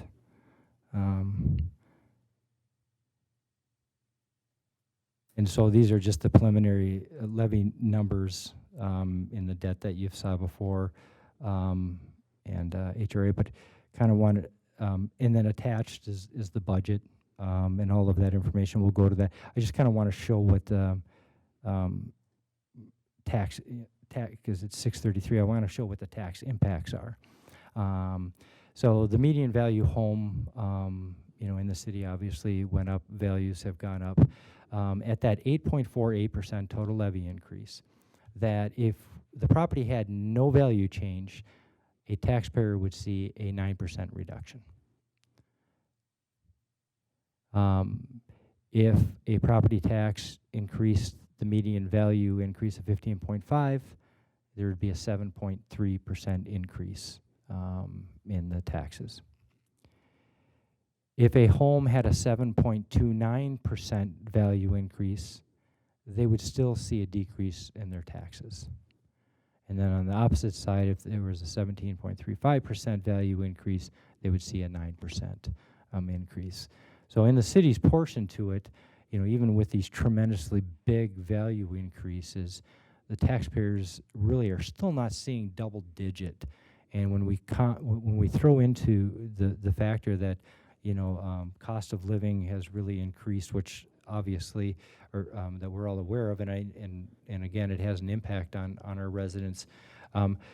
Our budget that we put together, we don't have a lot of, outside of the labor costs, we did not increase line items We tried to keep our total line items pretty close to 0%, with the exception of fuel costs, energy costs. But the rest of it, we kept pretty tight.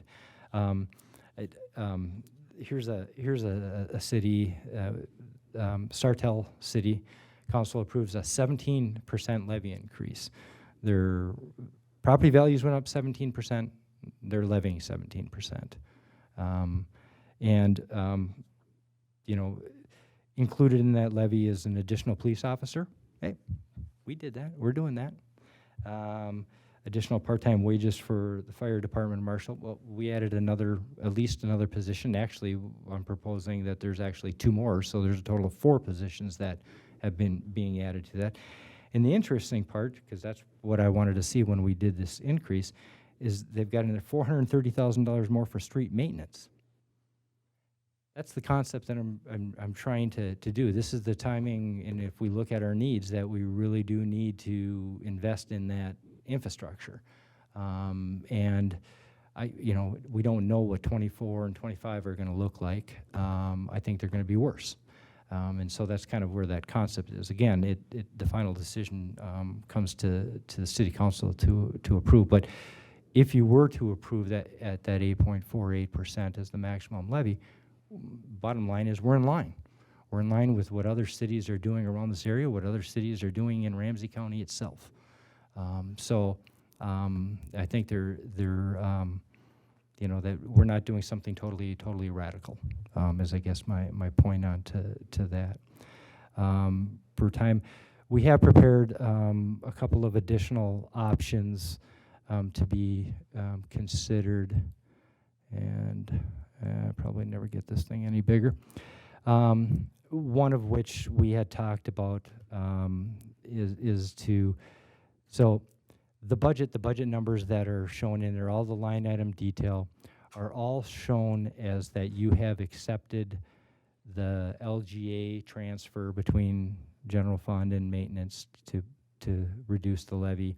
It's adding the public works position, and it's adding what was out there for the fire department. Obviously, you can change that. So it's showing it at a 6.61%. You just went out. You're back. So that's what all the budget numbers are showing. With these additional items, I am certainly not suggesting that we increase the levy any more than the 8.48%. Instead, if any of these additional options are agreed to, it would be a reduction in that additional money that really wanted to have it earmarked, that approximately $350,000 earmarked towards infrastructure. It would be a reduction in that amount. It would not be changing the levy amount. The levy would always stay at that 8.48% combined with with the HRA, EDA, and the city. So one of the components that was brought up here, so I'm going to, because we're at 6:38, is city council in agreement with moving the LGA? So in other words, the reduction would happen in the street maintenance fund and not in the general fund of approximately $119,000.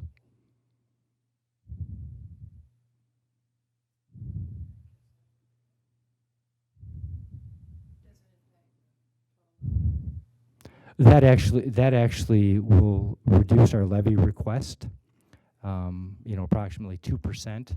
That's how I have it built. It just makes sense. Street maintenance fund still was holding fairly well, with the exception that it needed $150,000 in addition to match the plan. So, and I thought we did have pretty much some consensus on making that shift. So,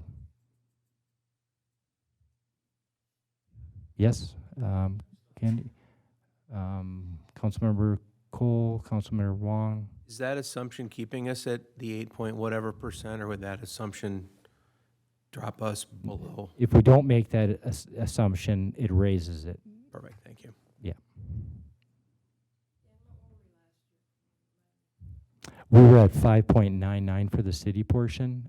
Collectively, we were at about I can tell you right here.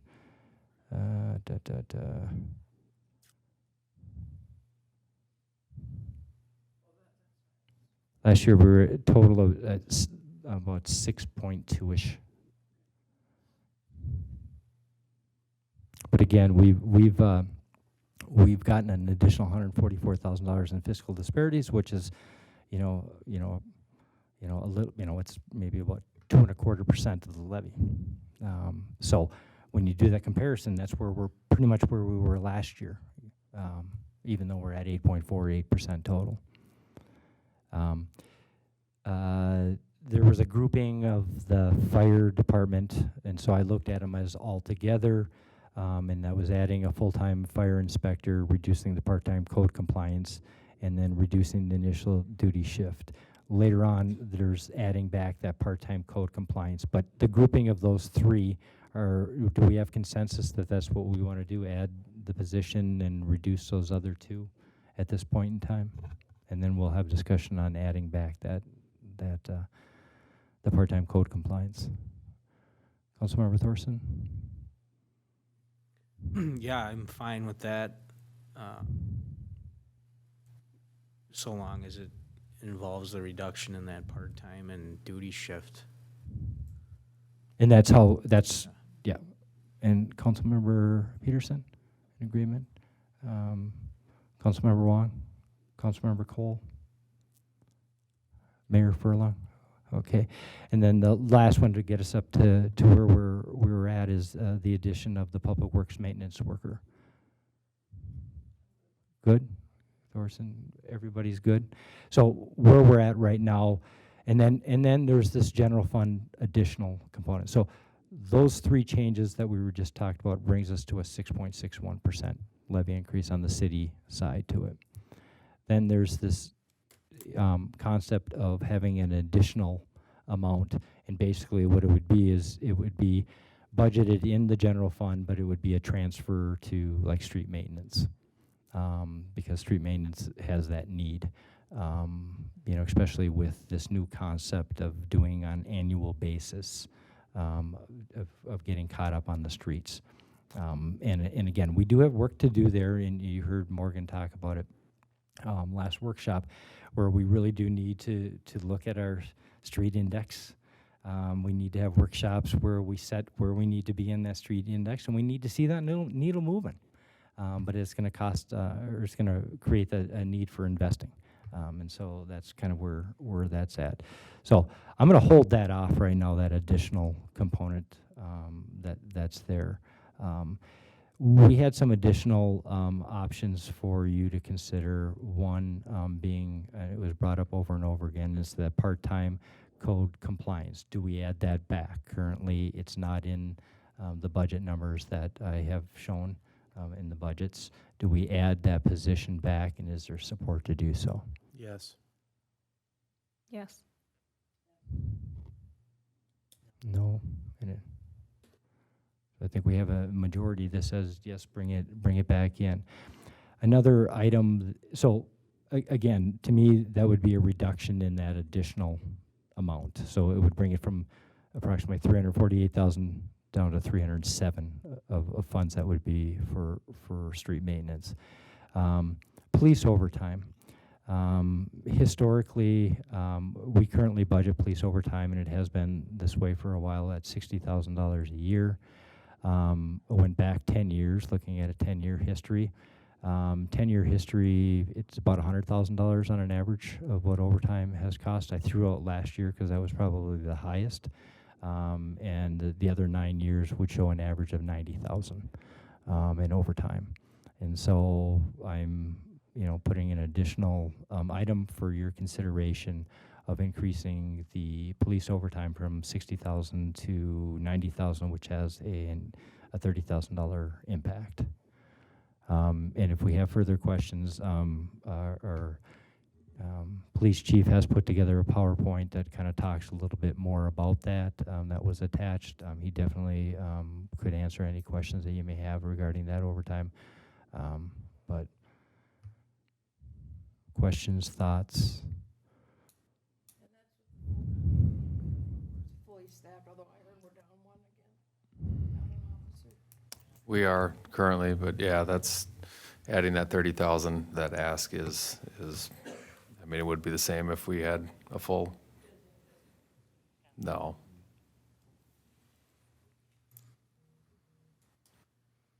But happy to go through any of the reasons on why that is the way it is. I don't know if you guys got those slides that I sent out. Did you guys get any of those? I don't know if you saw them or not. Would They you mind are- presenting them? Oh, They are attached to the packet. Can definitely pull it up here if you would like to. Yeah, come up there or screen share or what do you, I could bring my computer? Technology. I'll start off a little bit and then Yeah, no, I can, I'll just move your slides for you and you can talk from there. cool. Or you can come Yeah. up here. It's right there, Chief, too. Oh, sweet. Yeah, there's the breakdown. That was really good for me to see because I was just kicking around why overtime myself was the way it is, and good to know that it's been a historical problem where it's always been underfunded and never achieved. And I don't know if it has stayed at 60,000 as the target number for the past 10 years, but that's what it is now, and that's unachievable for a handful of reasons. First off, just we don't get to pick when emergency calls come in, so every single day there is the potential for overtime to get created. Today, right now, it's happening based on a call that came in for the day shift. At the end of the day, a DOA call that's going to tie up the day shift, which is still working right now to process that scene and type up the reports. So every single day, there is the chance that cops can't just say, you know, I'm leaving. Whatever your incident is, we because we're off at 6, you know, good luck. We can't do that. So that wraps into them staying later and those being overtime hours. So every day there's the potential for that to happen. Our minimum safety staffing levels of 3 officers, so 1 officer can be approved for use of vacation or suspense time at any time, and then if we have another officer that calls in sick or they're off, then that's generating overtime. We're not going to approve them to be off if there already is 1 officer off on a vacation bid, so we're not going to create our own need for overtime. But if there is a sick call when somebody else is on a bid, then that's going to get funded with an overtime officer. Then you throw in our mandated training requirements from our Minnesota Post Board. Says we have to have 48 hours of continuing education credit every 3-year licensing period in order to maintain our status as peace officers.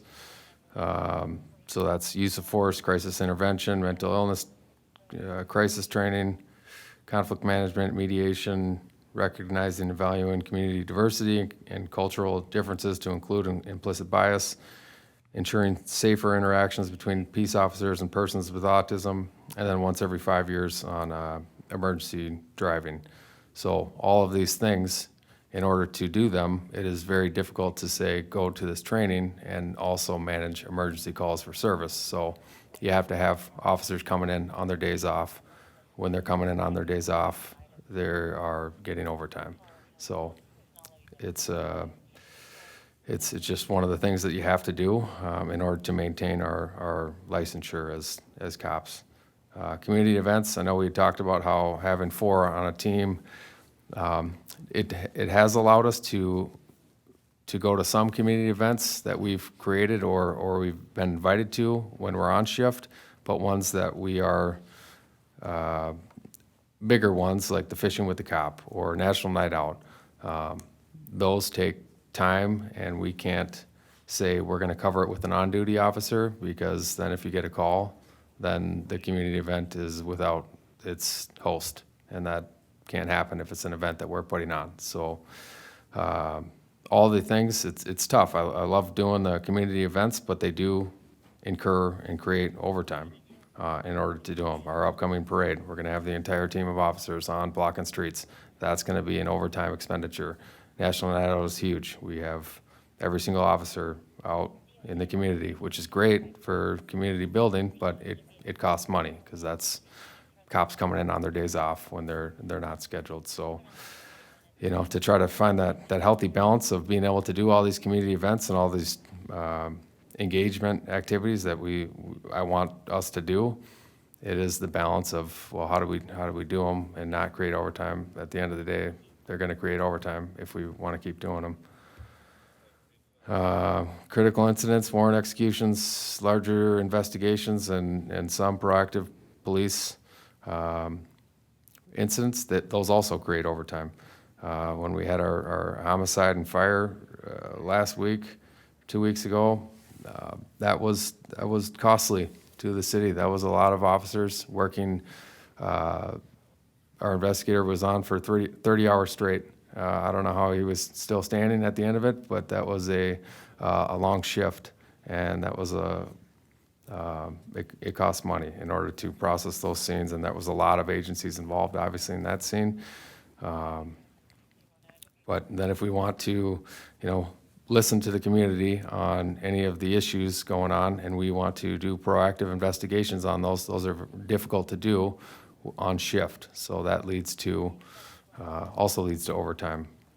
Thankfully, I think we've made an impact on listening to the community voices and acting on that so far, even recently, but it does take time to investigate them fully and do the proper steps in order to solve the issues and lead to a greater quality of life for our residents.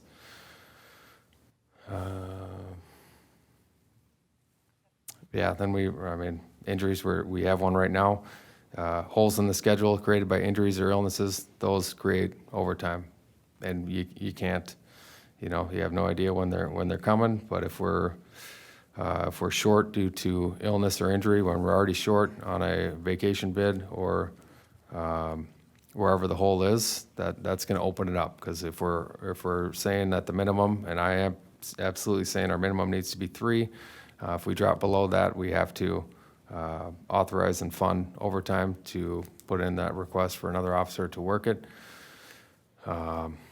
That's kind of how we get to where we are with the budget never being met in the past decade for $60,000 of overtime. Then there's also some contract approved language that does create overtime. We don't run into this a lot. We did on the homicide investigation where our day shift officers were forced to work and then come back within 10 hours. So that entire next shift is on overtime according to their contract. So we don't hit that a lot, but it does have an impact. And on the positive side, we are reimbursed for some of these overtime. So all 622 school events that are asked, the football games and dances that they ask to have officers come to work off duty, they pay us at the council approved rate of $90 an hour. And then any other off-duty details on private events, St. Pete's, Max, History Cruisers, they reimburse us at the same rate, $90 an hour. So we do see some of that money coming back in. And then the post board for training from June 1st, 2021 to June 30th of this year, we spent $61,706.24 in training costs. And that's not even that was only based on 14 officers who met the criteria of post-board reimbursement. So they must have been a North St. Paul officer for the past 8 months in order to be in this reimbursable item. But they wrote us a check for $14,207.44. So it helps a little bit. Some of that training stuff and what our mandates and requirements are, they're throwing us money back. And then we had a couple helping out at the state fair, so they're also reimbursing us for that. So we do see some of the money coming back in. So at the end of the day, I'm hoping that we can increase it to have more of an actual reality of what the overtime is for all of those reasons. I think upping it by 30 grand puts us in the scale of what's achievable. Your mic is off. There was, I don't know how you share it around? I mean, everyone gets a shot at it for the overtime, or, Yeah, more than they want. okay. Absolutely. It is, I mean, it's tough filling, like especially the car shows and the private events. They're probably a little sick of me asking them to work overtime, and they are tough to fill because people like their days off, and I, want them to have their days off. So, yeah, it's shared evenly though when the request comes out. Absolutely. Well, does that trigger another discussion? If you're giving out too much overtime, you're burning out the police officer. We're back to that, same thing again, burning out officers.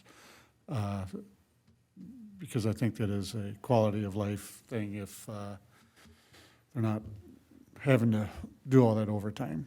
Absolutely. And when it comes to the private events, if people don't work them, then I'll just tell the requester, sorry, nobody was interested. I don't say, yep, we have to have an officer. We'll absolutely have you have an officer there. If it goes unfilled because nobody's interested, then I'll break the bad news to the requester and say, no, nobody jumped on it. So therefore, we'll do our best.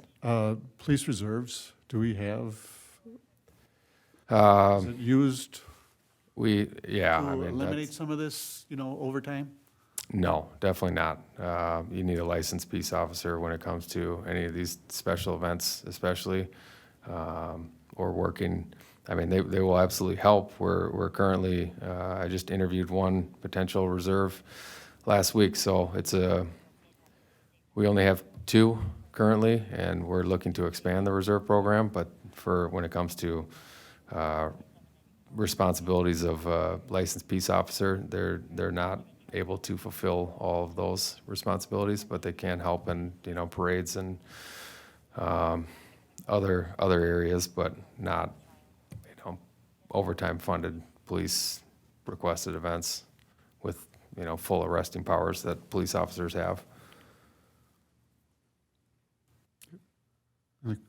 I just think that, I mean, obviously the budgeted figure of 60,000 is not in line with reality, especially with the department size that we have. So I think it's a little odd that you're having to ask for this as an ask where it's just been adjusted, It's kind of like you look at the historical average of maybe public works and salt use. If they're constantly under budget and they're going over budget, now you got to braise it up to be more in line with reality. So I'm full support of bringing it more in line. We've got the historical data here. 90,000 seems like where it needs to be. And hopefully, that it's there. If you don't need it, you don't use it, and it doesn't become a thing where it's like, hey, there's a bunch of overtime left, guys, let's start, coordinating when you're gonna call in sick. Because that sort of stuff has happened in other cities where the overtime has been abused. But, I don't think, obviously, a lot of this historical data, we have never had the full complement of officers. So maybe there's a need to adjust this and we just look at that over time. And if it's never hitting 90, then we can bring it back down. But I think, this is kind of just a regular adjustment that should be made. And Councilmember Thurston, I absolutely agree with you. Do want for the record that we did have a discussion about this early on in the budget process. If we needed to move that 60,000 up higher, we hadn't done the research component to it, and both of us being newer, we haven't gone into. If we would have caught this earlier, it would have been something that would have been automatically just put into the budget. And you're correct.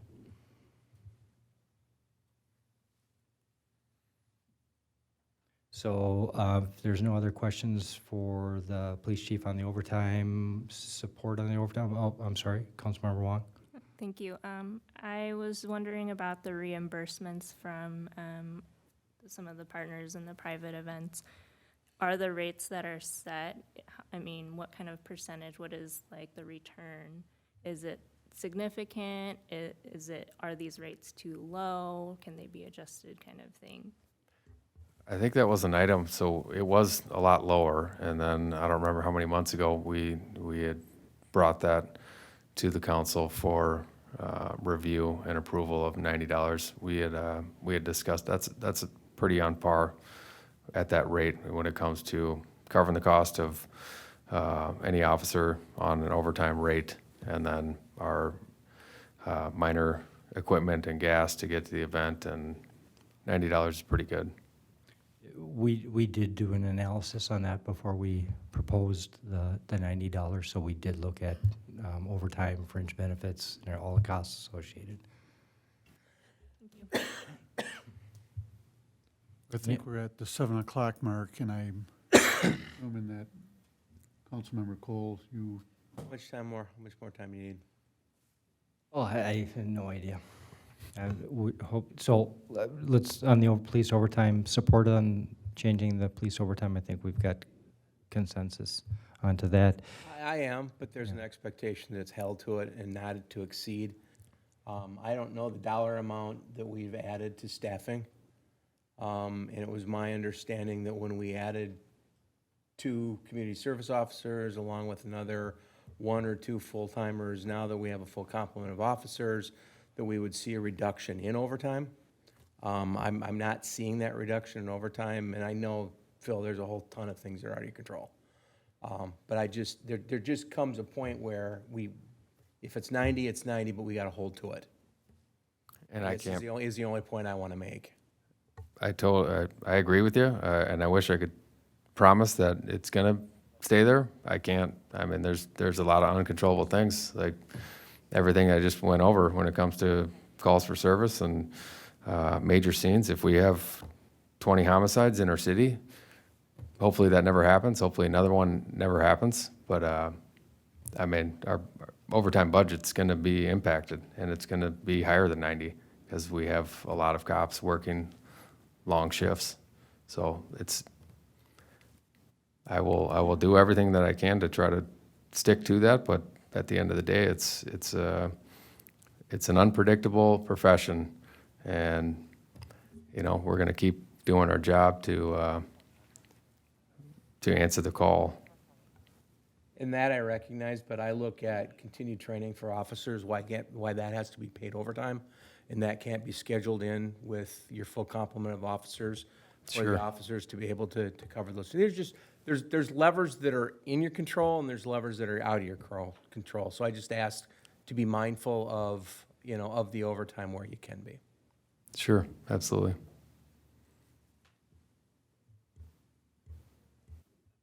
Okay, so I think we've got support for that item.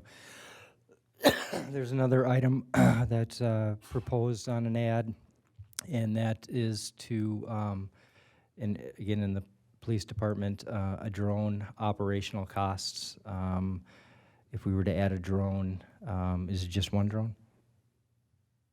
There's two drones, 5 drone pilots that's included in that, and all the data and evidence, video storage that comes with drones. That would have a $6,200 impact on the operational side, as well as, which is not included in the CIP, would be one-time cost of $20,000. Any questions on that? Support? Can you explain how the drone is incorporated into your community policing strategy? Absolutely. I'm glad you asked that question. For events such as National Night Out, we're kind of limited for what we can do, and we really, for the show and tell style events, we can't have kids coming up and shooting the taser or the handgun or certain items. So this is a perfect item for community policing events, because we can actually have one of our hopefully soon to be trained pilots flying the drone and having kids interact with them and see what the drone sees on the screen, and possibly even flying the drone. So community engagement, absolutely, and bringing them to schools or whatever it is. I mean, it's definitely an item that kids and their technology advanced ways are into. So it's an awesome item for community policing for sure. Other cities have them too? They sure do. Yeah, it really is the modern day tool for law enforcement, primarily used for search and rescue. or if, just finding people and suspects, really. And then the community policing is just an increase on what it all can do. But that is the primary purpose, is searching for people who might be lost, or searching for suspects who need to be found. Could you touch a little bit too on, I mean, there's more to this. It's not just we get approval and then all of a sudden we're gonna see drones flying around. There's a little more to it. Can you just touch on that briefly? Absolutely. So it is a very tightly ran, by state statute 62619, just as far as governing their use when law enforcement agencies can use them, saying that we can't deploy drones with facial recognition technology unless authorized by a warrant. We can't equip weapons to the drones. Can't deploy a drone to collect data on public protests unless authorized by a warrant. We have to report every single time that we fly the drone. We have to report it to the BCA annually. So there is a lot of tracking that is done every single time you're flying these drones. So the back end side is, there's a lot to it. But there's a handful of warrantless uses. I think there's 9 of them that they do allow, and most of them are all about emergency situations and trying to recover bodies, or preventing loss of life and property is kind of the primary reasoning for them. But Is also there's a public engagement requirement too, in like there's a drone policy where the public can comment? correct, yep, there would be at an upcoming council meeting agenda, I would put on a public comment opportunity, so anybody can have comments once we get the policy put together, and then there would be an opportunity for anybody from the community to weigh in on the drone program. Well, I'm in support of it. I mean, just real quick, when I did my ride-along, I actually responded to a mutual aid call where had the drone been deployed quickly, probably could have caught this suspect. So, and got to see how the length of time of requesting a dog unit and it wasn't available, and then requesting the drone and nothing was available, and then, so I mean, I think, like you say, it's a modern-day tool, and if that's something that we can implement into our tool chest, then we need to do that. Can you provide a little bit of context of when you mentioned when we requested, the canine and we didn't get it, and then we requested the drone and we didn't get it? Can you explain that a little bit more in context? Well, I'm not a police officer, but I mean, I was riding along. There was a request for mutual aid from White Bear Lake, Century College. We went up there. There's all this police chatter on setting up a perimeter, but it's a large, Century College is a large area. They thought they knew an area where the suspect was, and then they had officers on foot, and it was dark. It was, 10 o'clock at night, you can't see anything. And so the one officer that had the last line of sight had requested a canine unit, because obviously dogs can smell, and there was none available. So their request was denied. Then they requested a available drone unit, and the request was denied because there was nothing available. So, I mean, in this case, if we had one and that officer who was responding happened to have it and he could have deployed it quickly, I mean, perhaps that suspect would have been apprehended, but maybe not. I don't know. Do these things come equipped with like night vision and things like that too? They do, and thermal imaging, so you can pick up the heat of any person wherever they might be hiding. But when it comes to the request, yeah, you're absolutely right. When with canines or drones, certain officers are trained, and canine officers have the dog. So if that officer's not working, then that request would go unfilled. If any of our mutual or surrounding agencies don't have their canine officers on, then you don't get a canine. Same with the drone pilot. If one of the other agencies around us that doesn't have a drone pilot on, then there's no drone available. So in a particular area within North St. Paul, would be like maybe someone steals something from Target or assaults someone over in that area and runs across and hides into that swamp area. We'd be able to. We'd be able to find 'em. identify that person pretty quickly if you deployed a drone, and even if it was at night, you can engage the thermal imaging and you can see him exactly where he is. Correct.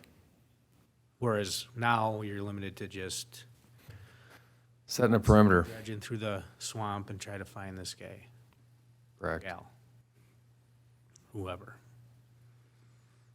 What would be the most use of the drone? Would it be that scenario, Finding people, yeah. finding would, people? would be the major use. And that, and it's not always a suspect. It could be a kid went missing and we last saw him in this area and, you know, we think he's in Southwood Park.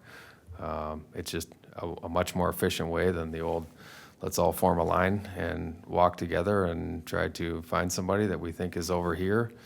You just get the drone up in the air and it can get the heat imaging and help you find anybody. And this would just be, a couple officers would be trained on it.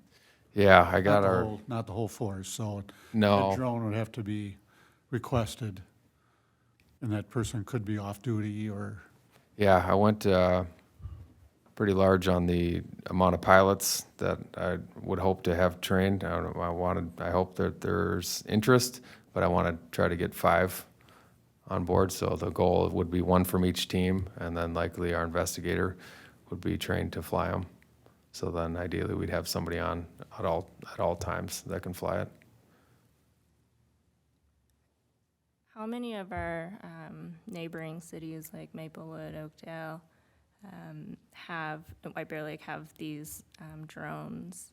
Are there just one in their community, or what's that look like? I'm not sure on the, our neighboring cities. I know Ramsey County has a lot of them, so they might be the actual only city or countywide that has them. Jason, do you know? I know just recently Oakdale Fire went to adding a drone to their force. I'm not sure about their police department. So for us in our own public safety team, obviously, it would be something that, you know, we would be using as well, because I'm not gonna be able to spend right now that money to be able to purchase a drone for our fire department, but we've had conversations with Oakdale about utilizing theirs for instances, whether it's a missing person to be able to help out, or in instances of a larger fire type event. So I am aware of the one in Oakdale at the fire department. 'Cause I'm thinking if we have these mutual agreements here and there, that would it be an opportunity to provide a partnership with our local jurisdictions around, you know, okay, can we share some drones and we have pilots here that can fly it, so we aren't calling their folks in, kind of thing. So just trying to think of different options, but that's just one that came to mind. Sure, they do get you on the license fees though. I mean, that really is the entire, so it is 20 grand for the equipment itself, and that would really be the only shareable cost when it comes to actually the drone itself. But that annual fee is a per pilot license, so any agency that does have the officers trained would get stuck with that same ongoing cost, because that's related to evidence storage and live streaming capabilities. So drones can, any footage that they're taking, whatever video they're seeing, the officers are able to live, real-time see what the drone is seeing. So if you're on a perimeter and you can see suspect is running your way, then, you know, the technology is good. But that's where the cost-wise, they make you pay.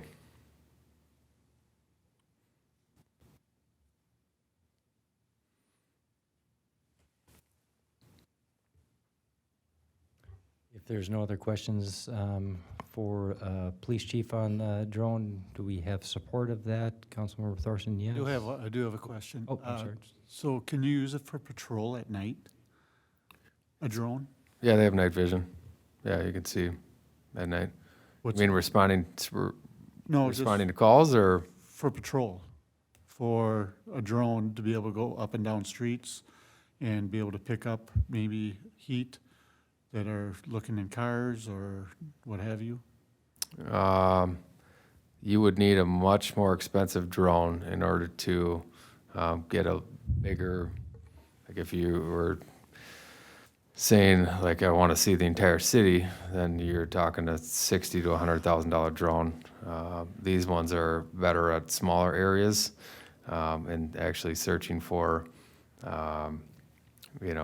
people in any incident, or even flying into areas that are not safe to fly an officer into. If you got somebody armed with a handgun and they're by themselves in a house, instead of sending an officer in, you can fly a drone in, but not, I haven't heard of them being used as supplements for police officers patrolling. Just to be, at night, you'd think, a lot of the car break-ins are at night, 2 o'clock, 3 o'clock in the morning, and go up and down the street and you pick up heat, pick up a person going into a car or whatever, I don't know. Yeah. More designed for specific use, not to be replacing like a patrol route. I think maybe was what he was saying. Could you have an officer sitting here doing paperwork and then send them out on a patrol route and monitoring suspicious activity? This is more of incident-based, not Correct. just, we're gonna start deploying drones and they're gonna be flying all over looking for crime. Correct. There is an agency in California that does deploy a drone on every single call. So every dispatch call that gets sent to that police department, the first thing is they have an entire drone team that they fly a drone out, but it's really for purposes of being on overwatch to provide information to the responding officers to say, hey, there's, you're going to this call. Here's what we see. You got 2 people over here, but it's not to supplement patrol or issue tickets at all. Can you speak a little bit to the licensing fees? You mentioned each pilot has to have one on an annual basis. You're looking for about 5. And then, what kind of additional training hours is that asking of our police officers to use this specific tool? Sure. So the quote does include the training for each officer, and that they would be able to do, because it's a online flight ground school, I believe it's called, and that is training that they would be able to do on shift because it is online, so they could do that in the background when they have the chance. So that wouldn't incur any overtime, thankfully, for the training of our pilots. But it is there. I can pull up the quote, but it was $6,200, I believe, for the licensing fees, and that's access to, it's an Axon program and who we would get the drones from. So that's access to their evidence sync, their database of all evidence stored. So any videos that these drones are capturing, anytime we're flying them up, they're recording. And in order to upload that footage to their system, that's the amount that it comes to. And in order for our pilots to get access to that, that's where they came up with the $6,200. I can get more as far as, what the underlines are, might be of what their fee structure or anything, but just looking at their quote, it was evidence and pilot licensing fees was $6,200 for 5. Or 5? For 5.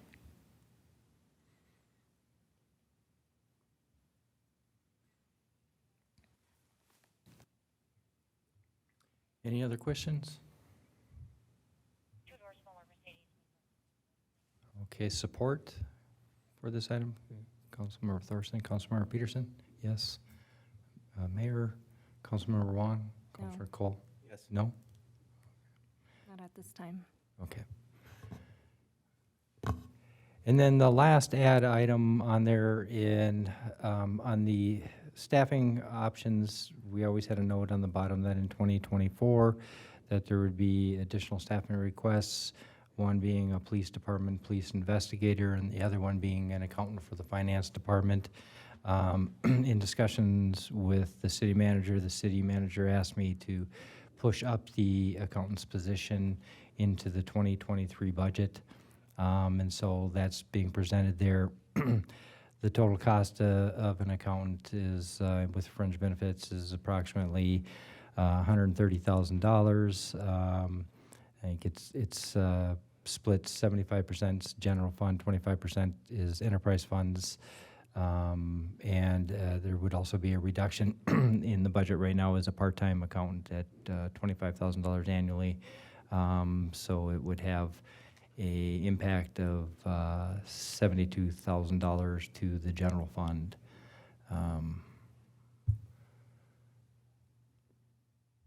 I think, I recall we had this discussion already, and that was something I was okay with. Councilmember Peterson? Yeah, I'm okay with it.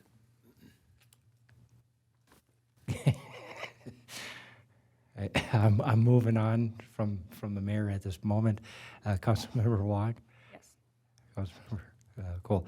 So with all of those items, and if we were still be in agreement at that 8.48% levy, what it would do is it would, in essence, be adding all of these items. In essence, there would be a total of 5 FTEs being added to the budget from 2022. There was already a police officer that was added but wasn't in the budget, the community development director, or maybe a different title, whatever our city manager, Brian Frandl, would like to do with that position.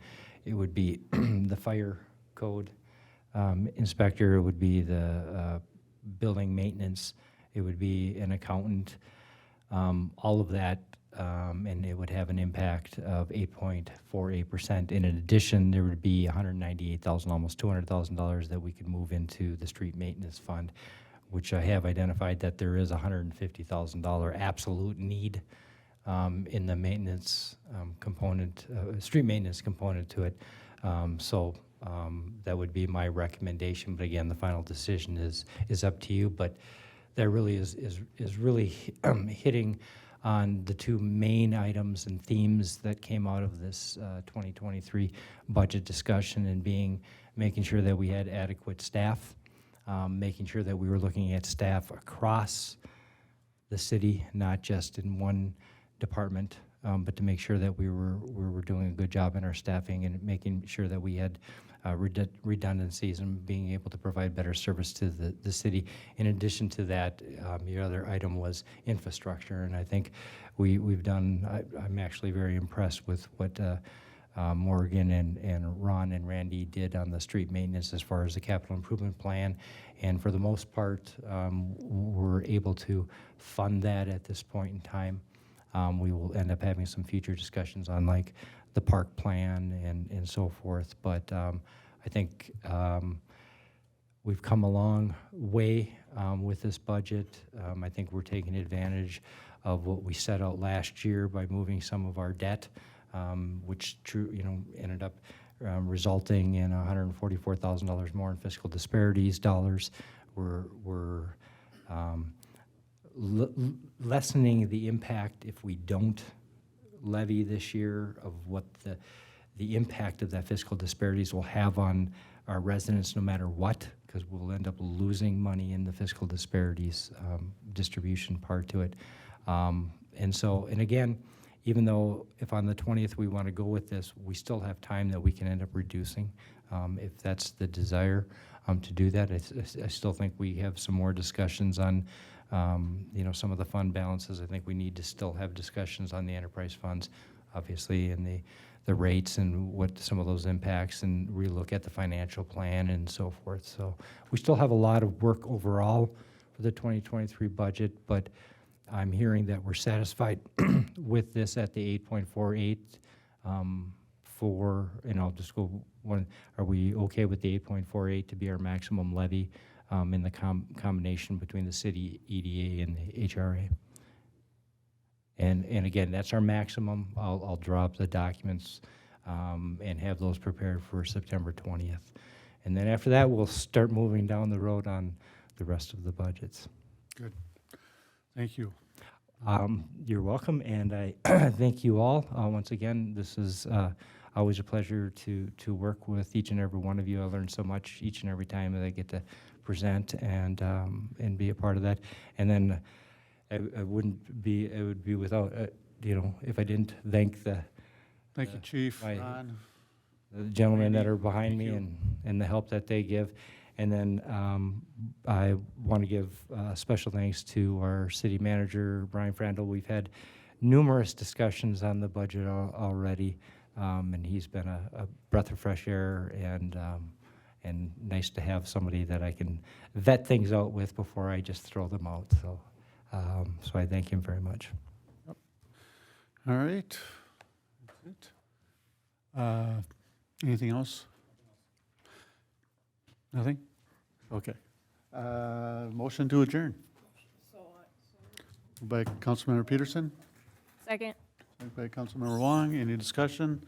Not all those in favor signify by saying aye. Aye. Opposed? We are adjourned.